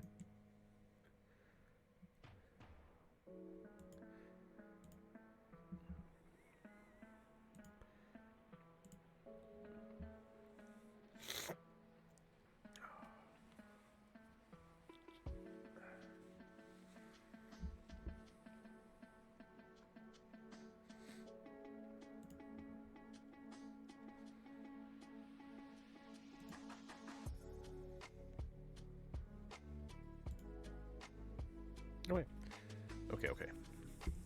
Proverbs 31. Okay. Listen, my son. Listen, son of my womb. Listen, my son, to the answer to my prayers. Do not spend your strength on women, your vigor on those who ruin kings. It is not for kings, Lemuel, It is not for kings to drink wine, not for rulers to crave beer. Lest they drink and forget what has been decreed, and deprive all the oppressed of their rights. Let beer be for those who are perishing, wine for those who are in anguish. Let them drink and forget their poverty, and remember their misery no more. Speak for those who cannot speak for themselves, for the rights of all who are destitute. Speak up and judge fairly. Defend the rights of the poor and needy.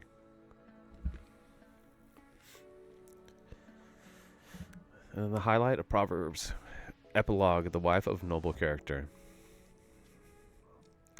A wife of noble character who can find? She is worth far more than rubies. Her husband has full confidence in her and lacks nothing of value. She brings him good, not harm, all the days of her life. She selects wool and flax and works with eager hands. She is like the merchant ships, bringing her food from afar. She gets up while it is still night. She provides food for her family and portions for her family servants. She considers a field and buys it. Out of her earnings, she plants a vineyard. She sets about her work vigorously. Her arms are strong for her task. She sees that her trading is profitable and her lamp does not go out at night. In her hand, she holds the distaff and grasps the spindle with her fingers. She opens her arms to the poor and extends her hands to the needy. When it snows, she has no fear for her household, for all of them are clothed in scarlet. She makes coverings for her bed. She is clothed in fine linen and purple. Her husband is respected at the city gate. When he takes his seat among the elders of the land, she makes linen garments and sells them, and supplies the merchants with sashes. She is clothed with strength and dignity. She can laugh at the days to come. Levity. She speaks with wisdom, and faithful instruction is on her tongue. She watches over the affairs of her household, and does not eat the bread of idleness. Her children arise and call her blessed.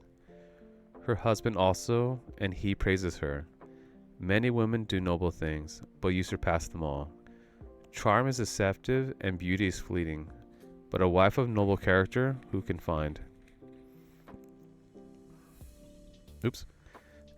I skipped that. Charm is deceptive and beauty is fleeting, but a woman who fears the Lord is to be praised. Honor her for all that her hands have done, and let her works bring her praise at the city gate.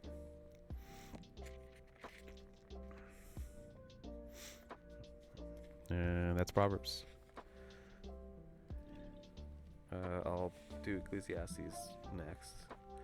It's kind of hard, but I enjoy it. It's kind of like, yeah, if you're not in a good place, probably shouldn't read Ecclesiastes because it's like too real. Luckily, it's not that long, and then I can do Song of Songs, which is about falling in love. And what I do like about Ecclesiastes and Song of Songs, it's all just poems. It's written poetically, so it's comforting. Yeah, Psalms, obviously. Yeah. But yeah. Okay.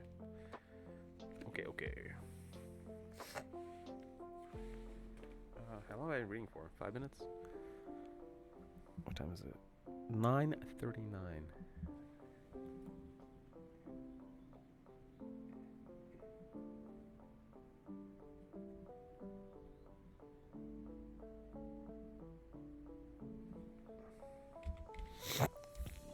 Okay.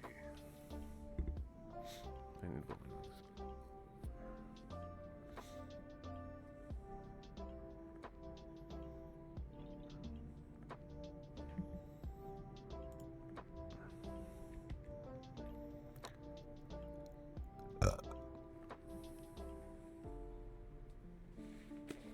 Have you noticed that?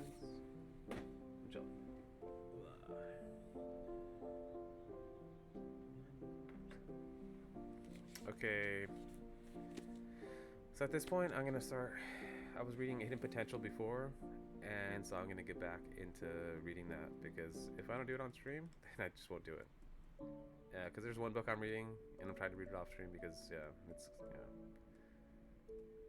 I read like 5 pages, and so I'm gonna try and I'm using the stream as accountability to keep reading and then having my quiet time, and then already worked out. And I might do that on stream, but I'm already good at doing that off stream, so don't really have to do it on stream. yeah, I'm just trying to accomplish the goals that I said I would do, and using Stream as an accountability, a way of being accountable for accomplishing and yeah, trying to complete my goals. Because yeah, I said I'd finish like what? How many books in January? I read 2 books. I only read 2 books out of like 8 books.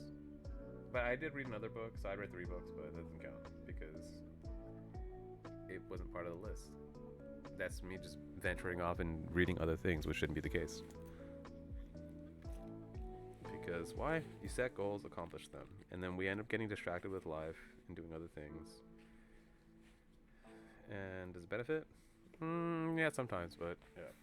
It's a balance. It's a balance of being structured and then free flowing. Like even hanging out. Like you plan on doing things, but even if you don't end up doing them, at the very least you had it planned out. So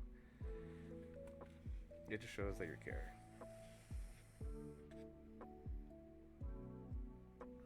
Okay, so where am I at? Okay, so I'm on part 1. Yeah. Dang it. Could turn the page.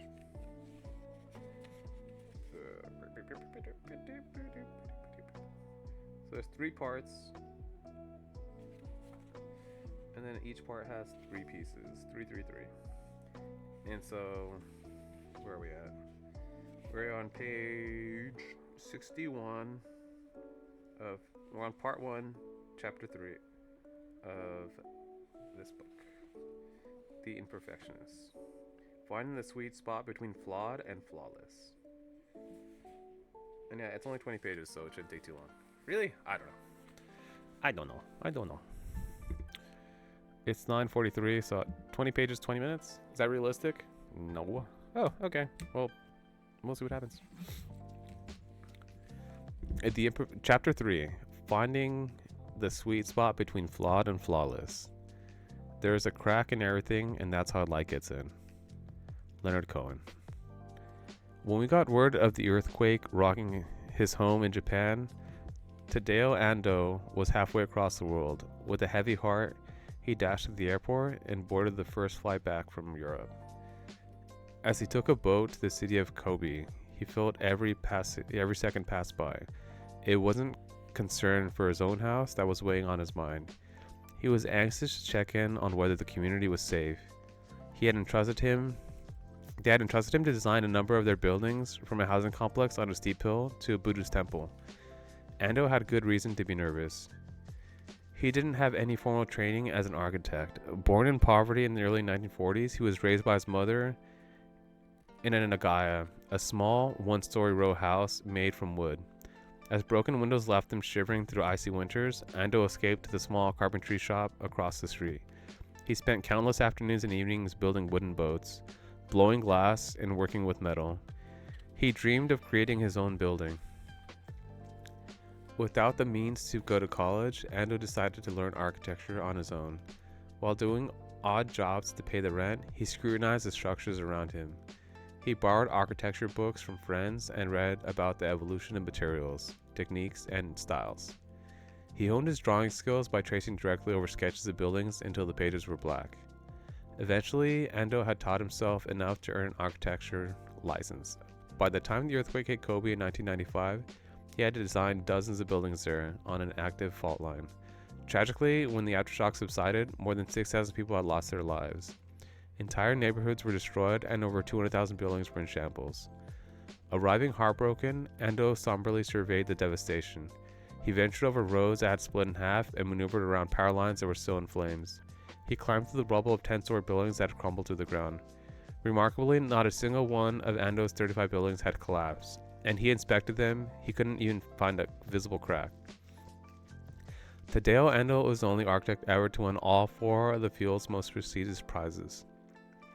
Known as the Master of Light and Concrete, he's revered for pioneering minimalist, sturdy structures, from homes to temples to museums, that amplified the natural world around them.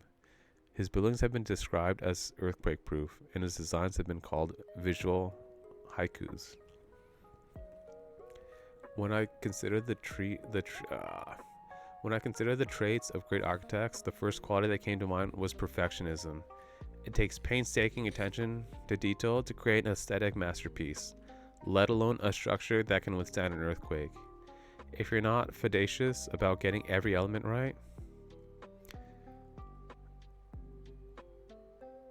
if you're not fastidious about getting every element right, your design will be flawed and your buildings could collapse. But then I learned that to be uncompromising, architects have to make compromises.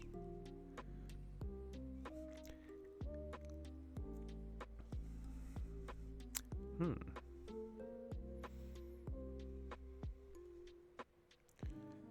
no such thing as perfectionism. Or perfection. Yeah, Satan thought he was perfect, and that was his flaw. He was blind.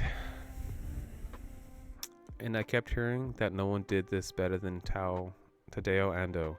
Ando is esteemed for his ability to make the most of limited spaces with limited budgets. He's only able to do this because he fully rejects the notion of perfectionism.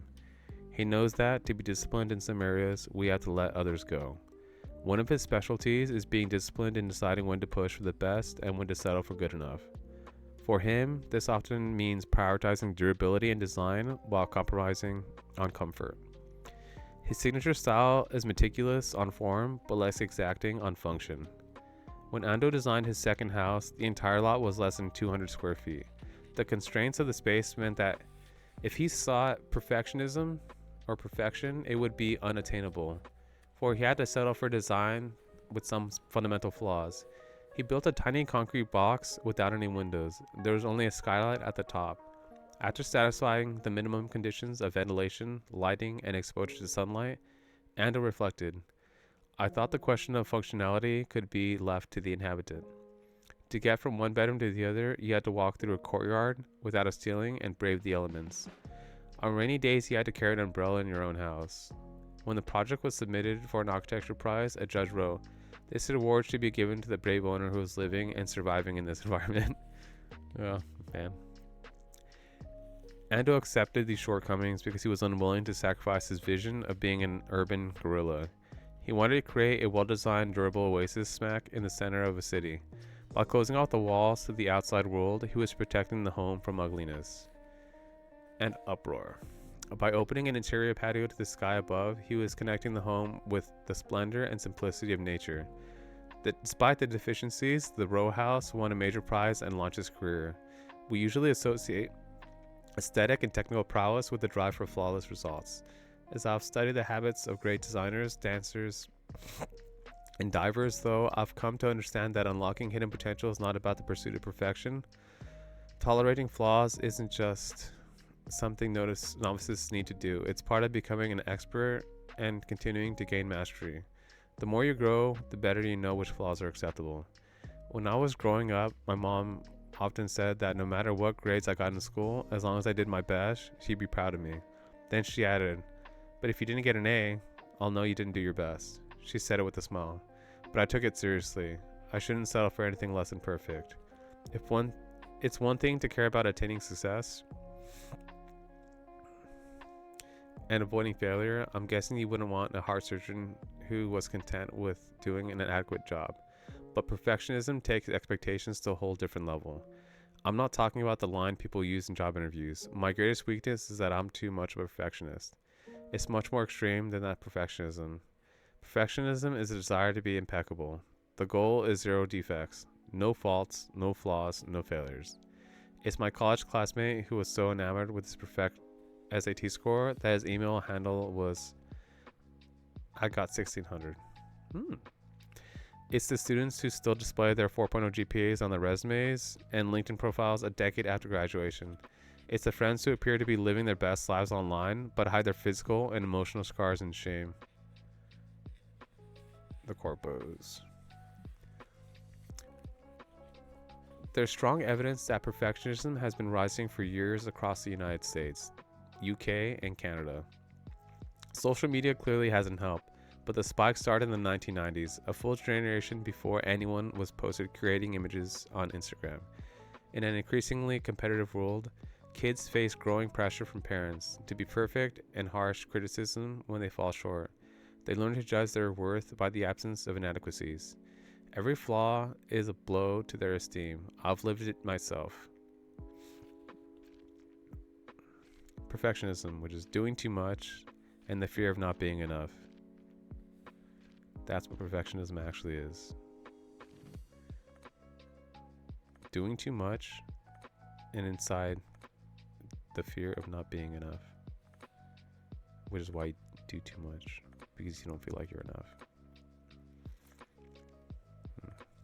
When I won the 5th grade quiz bowl on World Explorers, I beat myself up afterward for missing one question.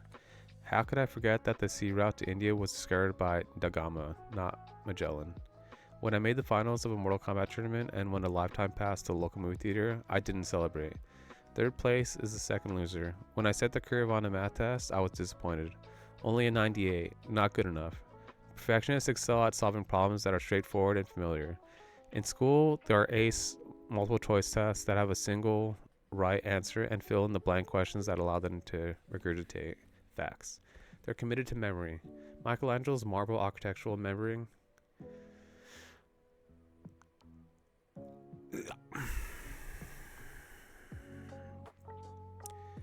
was set within a thin blue-gray Pietra Serena molding.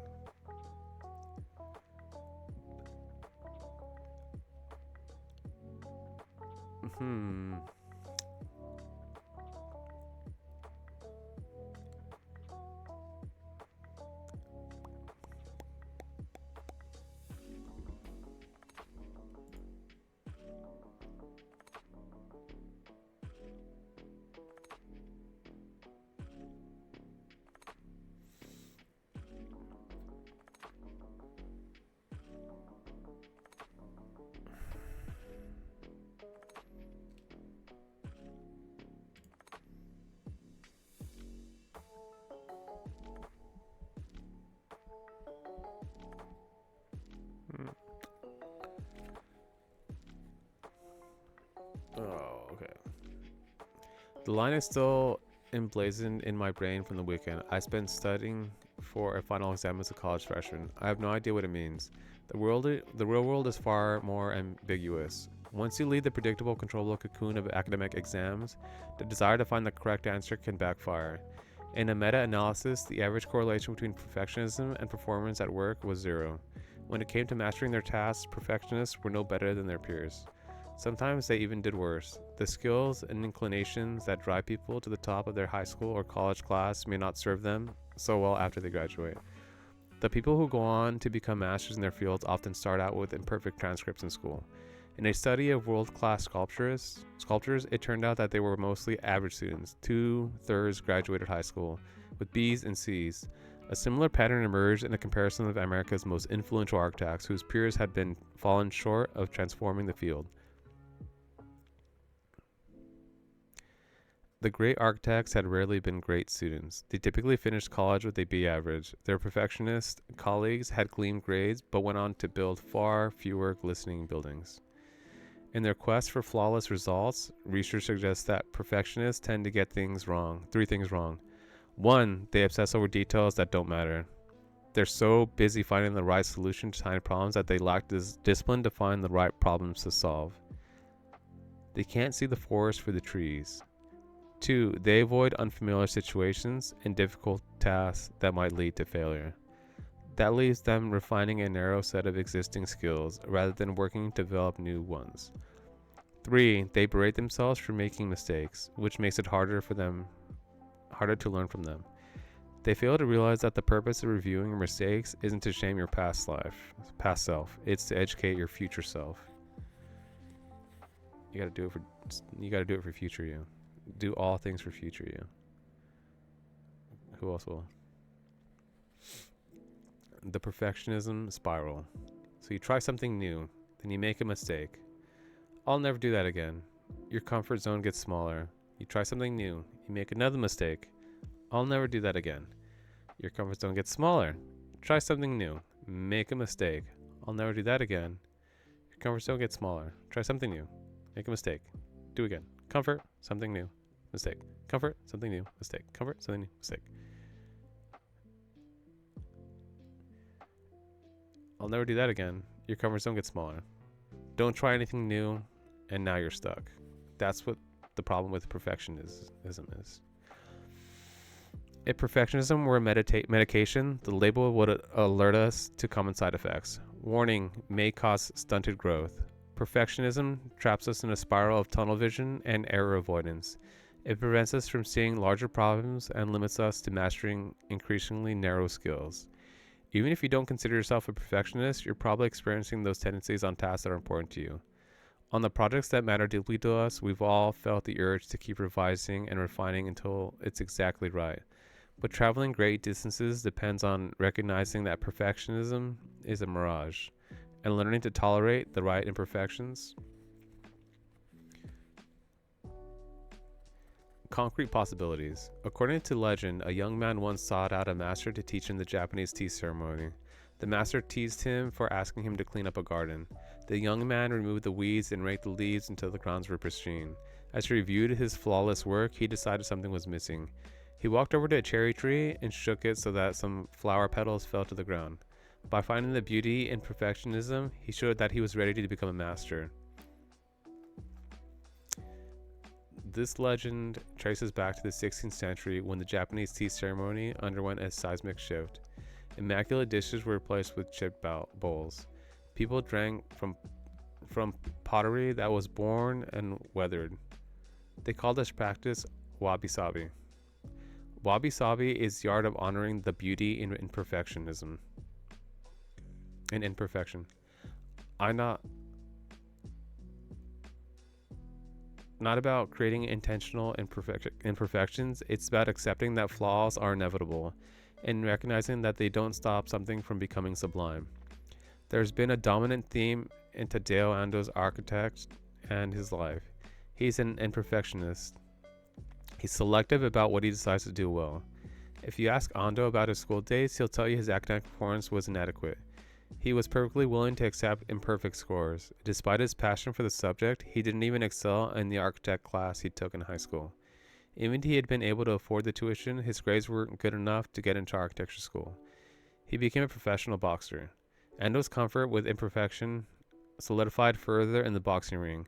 In a fight, there was no such thing as a flawless performance. He was going to get hit.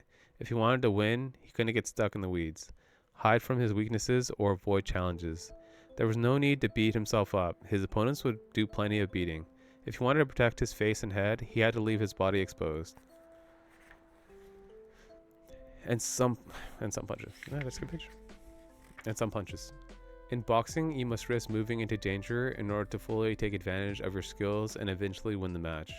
Ando observes, new building projects require the same mentality. Taking that extra step forward into the unknown is vital. After 2 years, Ando quit boxing. He started teaching himself architecture and honed his vision. He would strive not for perfection, but for perfectly acceptable.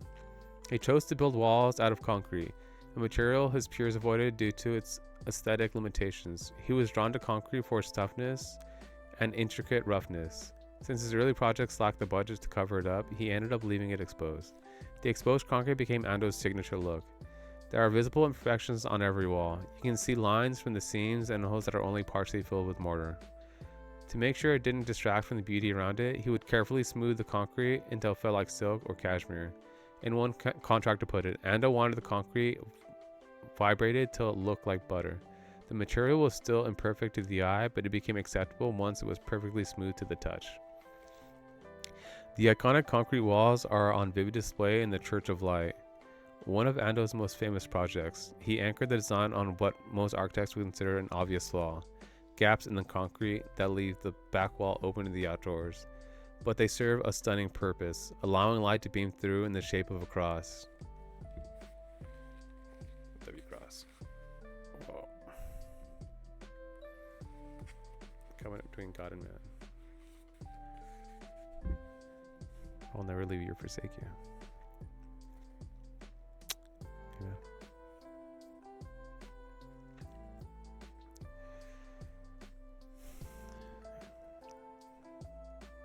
After church deemed the open air too cold, Ando compromised by installing glass. He still hopes to remove it one day, joking that every time he visits, priest beg, no glass removal, please.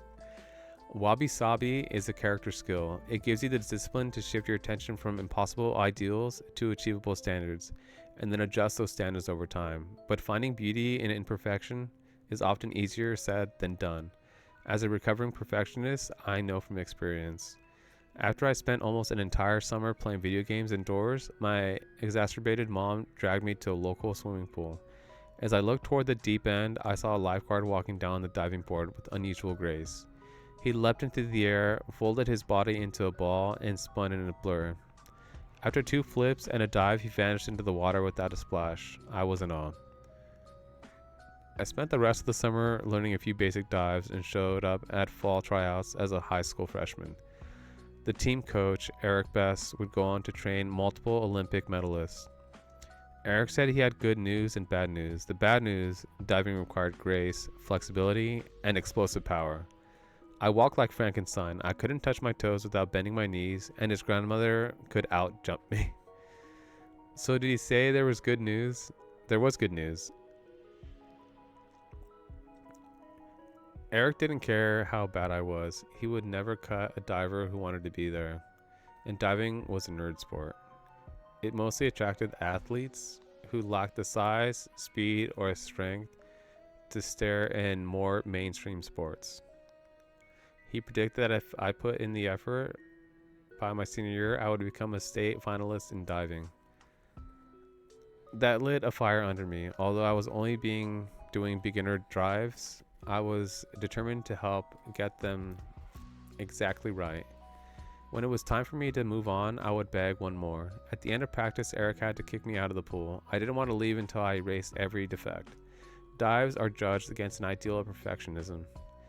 Every flaw is a possible deduction from your score. You lose points for under-rotating or over-rotating, for finishing too close to the board or too far from the board, for failing to touch your toes or point your toes.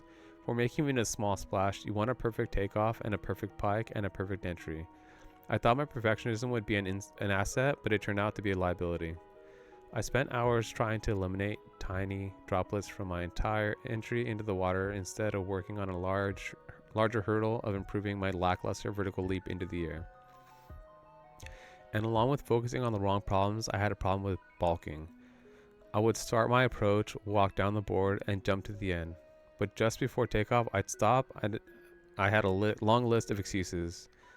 I was leaning too far forward or too far back. I was either too quick or too slow for the rhythm of the board. I was tilting slightly to the left or the right. I was Goldilocks. I expected everything to be just right. My balking was especially bad when it came time to try new dives. At one practice, I went back and forth on the board for 45 minutes without making a single attempt. As I stood there frozen, I wasn't just wasting time, I was freezing my progress. I was failing to learn hard dives and only making small refinements to easy ones. I needed to get over perfectionism. When I do something well, that was good. When I make a mistake, minor mistake, there's a picture, see? When I make a mistake, when I do something well. Wow. That was good. Yeah, real. We take a small mistake and it just breaks us. Yeah. Okay. How do we change? Perfectionists don't know any other way to be. How many pages is that? Almost there. Okay. Even if you're not one, when you care about a goal, it's hard to be disciplined in choosing what to prioritize, what to minimize, when to stop, and how to accept inescapable flaws. Extensive evidence shows that it is having high personal standards, not pursuing perfection, that fuels growth. Many people interpret that as advice to shift from be the best to do your best, but aiming for your best is not the best alternative. Across hundreds of experiments, people who are encouraged to do their best perform worse and learn less than those who are randomly assigned to goals that are specific and difficult. Do your best is the wrong cue for perfectionism. It leaves the target too ambiguous to channel effort and gauge momentum. Real. You're not sure what you're aiming for or whether you've made meaningful progress. The ideal foil for perfectionism is an objective that's precise and challenging. It focuses your attention on the most important action and tells you when enough is enough. Eric told me that when announcers rave about dives getting perfect 10s, they're making a mistake. There's no such thing as a perfect dive. Even in the Olympic judging rules, a 10 doesn't stand for perfection. It stands for excellence. He was teaching me the art of wabi-sabi. The lesson hit home. I didn't need to be perfect. I just needed an aim for a clear high target. Eric worked with me to set goals for each dive at the edge of my abilities. On my bread and butter basic dive, a front dive, pike, we started off aiming for a 6.5. But on my more complicated shaky flip with a twist, all I needed was a 5. And if I was learning a new dive, we'd settle for anything above a 0. In other words, not a familiar.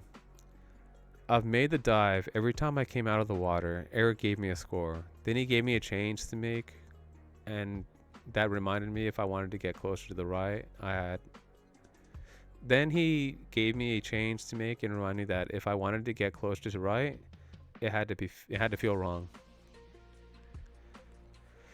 Well then, I stopped waiting for the perfect approach and started going on the first one that was good enough. I stopped avoiding hard dives, and started pushing the limits of my abilities. Within a few years, I was doing 2 flips with a full twist and a dive at the end.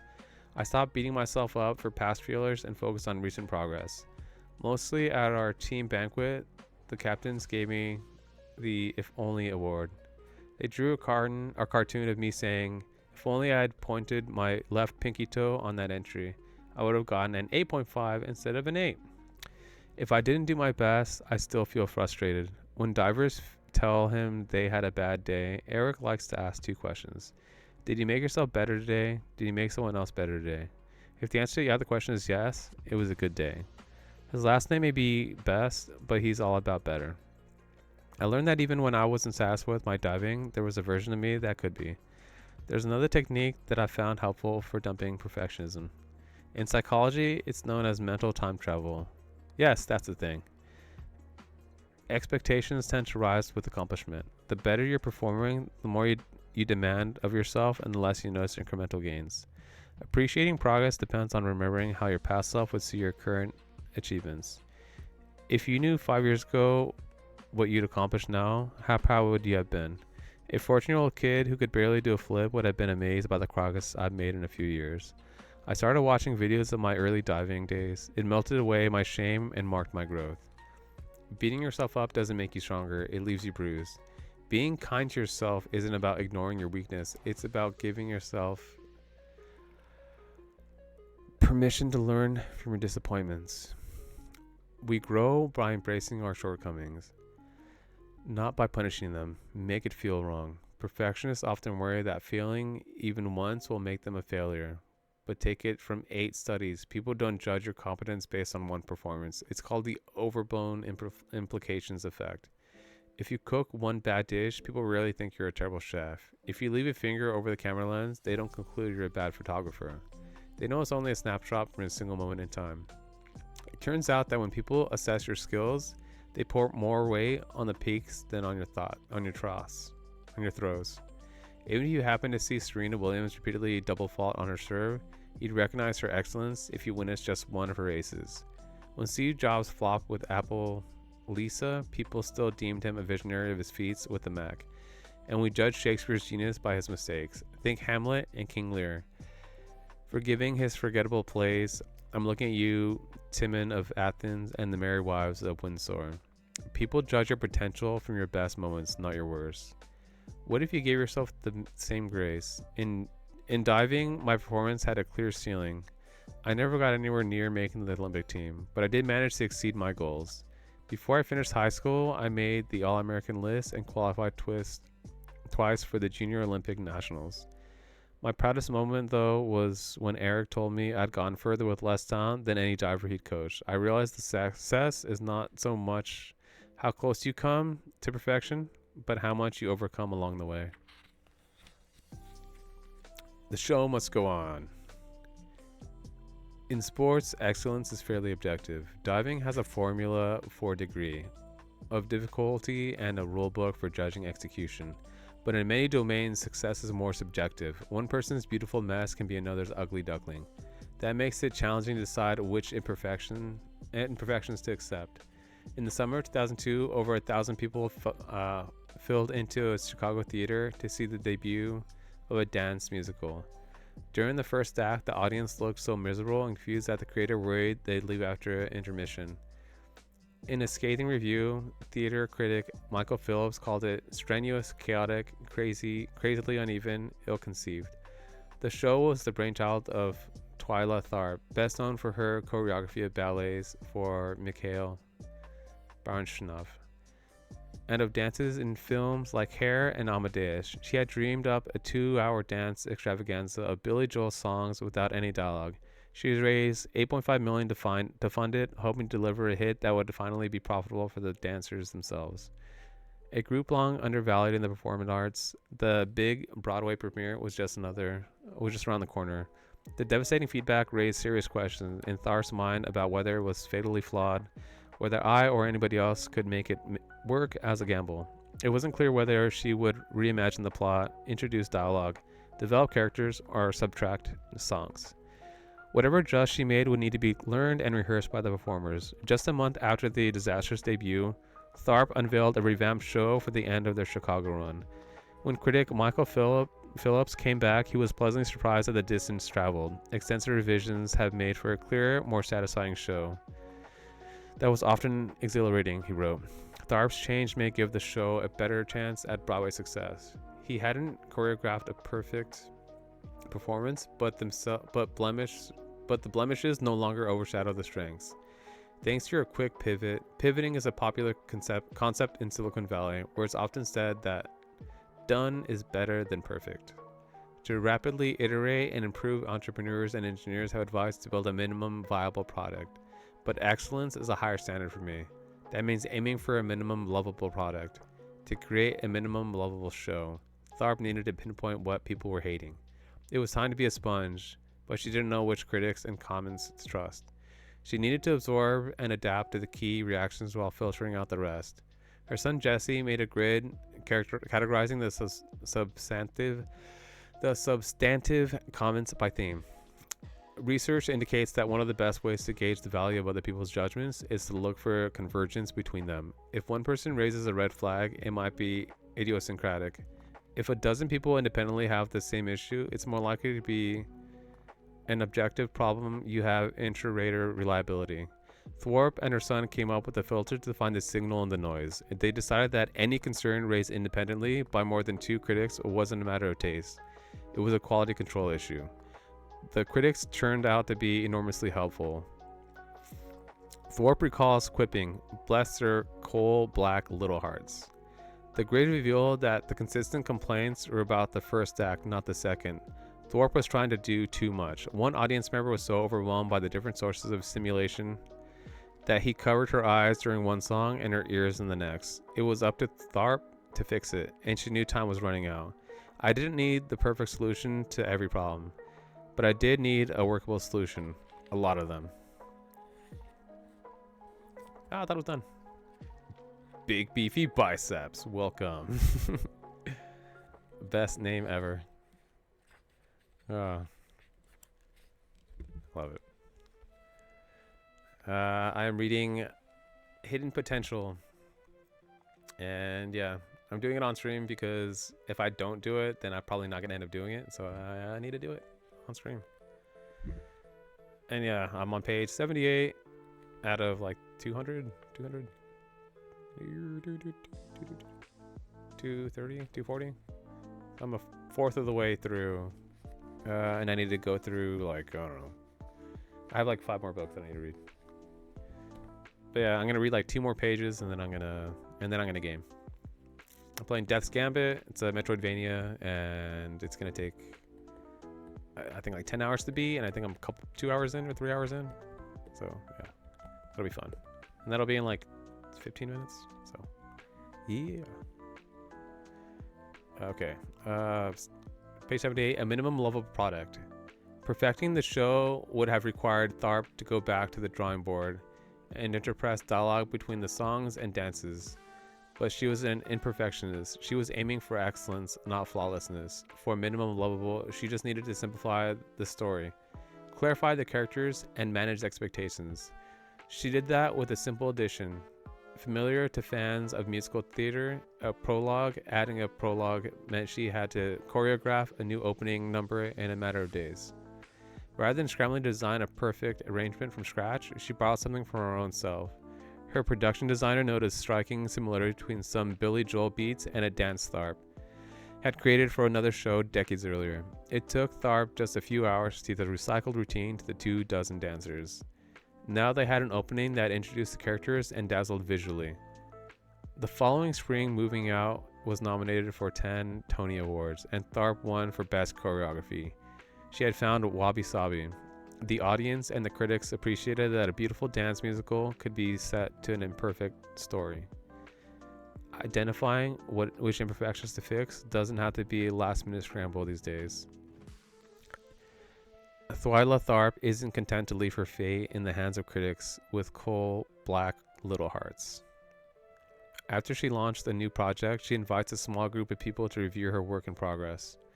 They help her spot and solve the problems. She's too close to see, but they're not just coaches, they're judges. Their role is to gauge whether she's on a promising track. She recommends that we all set up a committee of judges to help us with quality control. Mine is based on my diving days. After I retired from diving, I missed the clarity of knowing exactly where my performance stood on the spectrum from failure to excellence. I decided when I finished the first draft on an article or book chapter, I would send it to a group of trusted colleagues. For every project that matters to me, I had judging committees for over a decade now. They're not permanent structures, they're temporary scaffolding.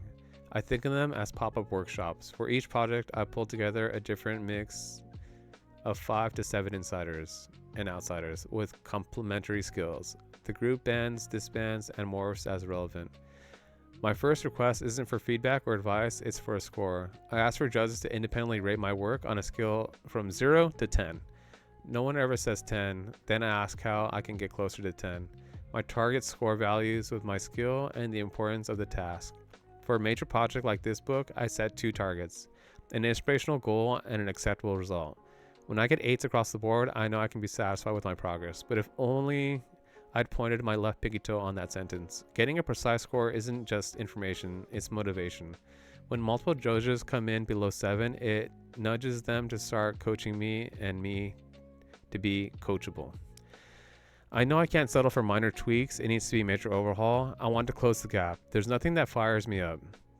As much as a 4.5 on a first draft, it helps me embrace myself for the feedback and advice that follows. My personal favorite, not a page turner. Then I kept revising until every judge gives at least an 8 and some give 9s. That's minimum lovable. I've accepted that life is like diving. If you're ever lucky enough to get a 10, it's not for perfection, but for excellence. We have to be careful about how much weight we put on judges' scores. A great deal of research shows that perfectionists tend to define excellence on other people's terms. They focus on creating flawless images in the eyes of others and a risk factor for depression, anxiety, burnout, and other mental health challenges. Striving for social approval comes with a cost. Across 105 studies with over 70,000 people, valuing extrinsic goals is like popularity. And appearance over intrinsic goals like growth and connection predicted a lower well-being. Seeking validation is a bottomless pit. The craving for status is never satisfied, but if an external assessment serves as a tool for growth, it may be worth using. Ultimately, excellence is more than meeting other people's expectations.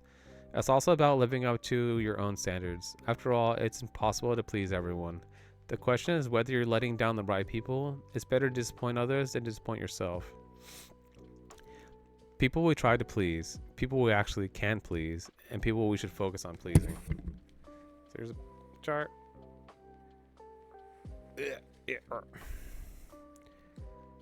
Yeah, people we try and please, which is that box would be pretty much be everybody. People we actually please, small group, and the people we should focus on is probably like family and close friends. And yeah, it's essentially saying, yeah, we got to focus on the people that matter to us and who we matter to. Oh, and include yourself. Okay. Before releasing something into the world, it's worth turning to one final judge. If this was the only work people saw of yours, would you be proud of it? Tao Ando asks himself this question regularly. With some other people think of my work is not my prime mover, he says. It's my desire to satisfy me and to challenge myself. After the earthquake rocked Kobe, Ando wanted to preserve the artifacts of the past and renew hope for the future. On the waterfront overlooking the mountains, he designed an art museum. The deck features a sculpture of his own, a giant green apple. In life, it's better to be green, and the greener the better, Ando declares. The green apple is a symbol of youth, and Ando is now in his 80s, and his youth is reflected in his ongoing desire to grow. Aspiring to stay green in a commitment to continued growth, to staying unfinished, an apple that isn't ripe is not fully formed. It's incomplete and imperfect. That's what makes it beautiful. That it's incomplete and imperfect. Okay, so yeah, that's it for reading for now. And I will be gaming in a minute after I take a small break.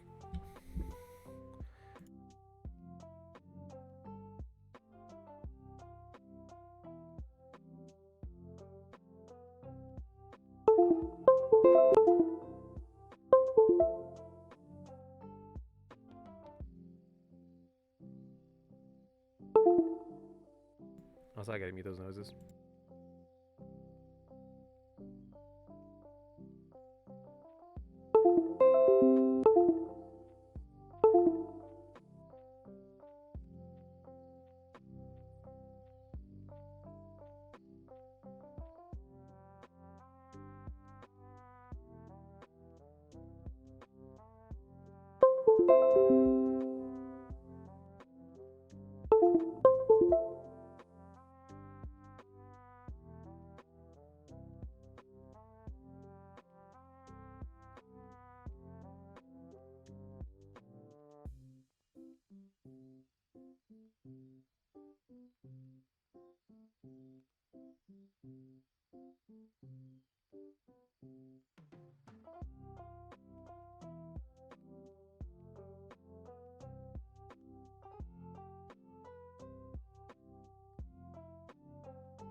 Hello, and welcome back to the show.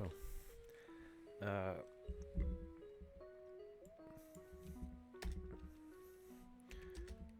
gonna be switching categories to Dad's Gambit.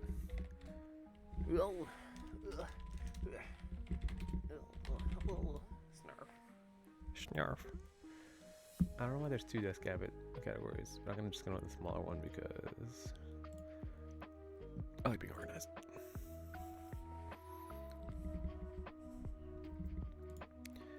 Big beefy pizzas. I like it. Okay, this might crash stream, but I do want to split the VOD so that one segment is just me reading, and then the next is me gaming. So we'll see what happens when I do this.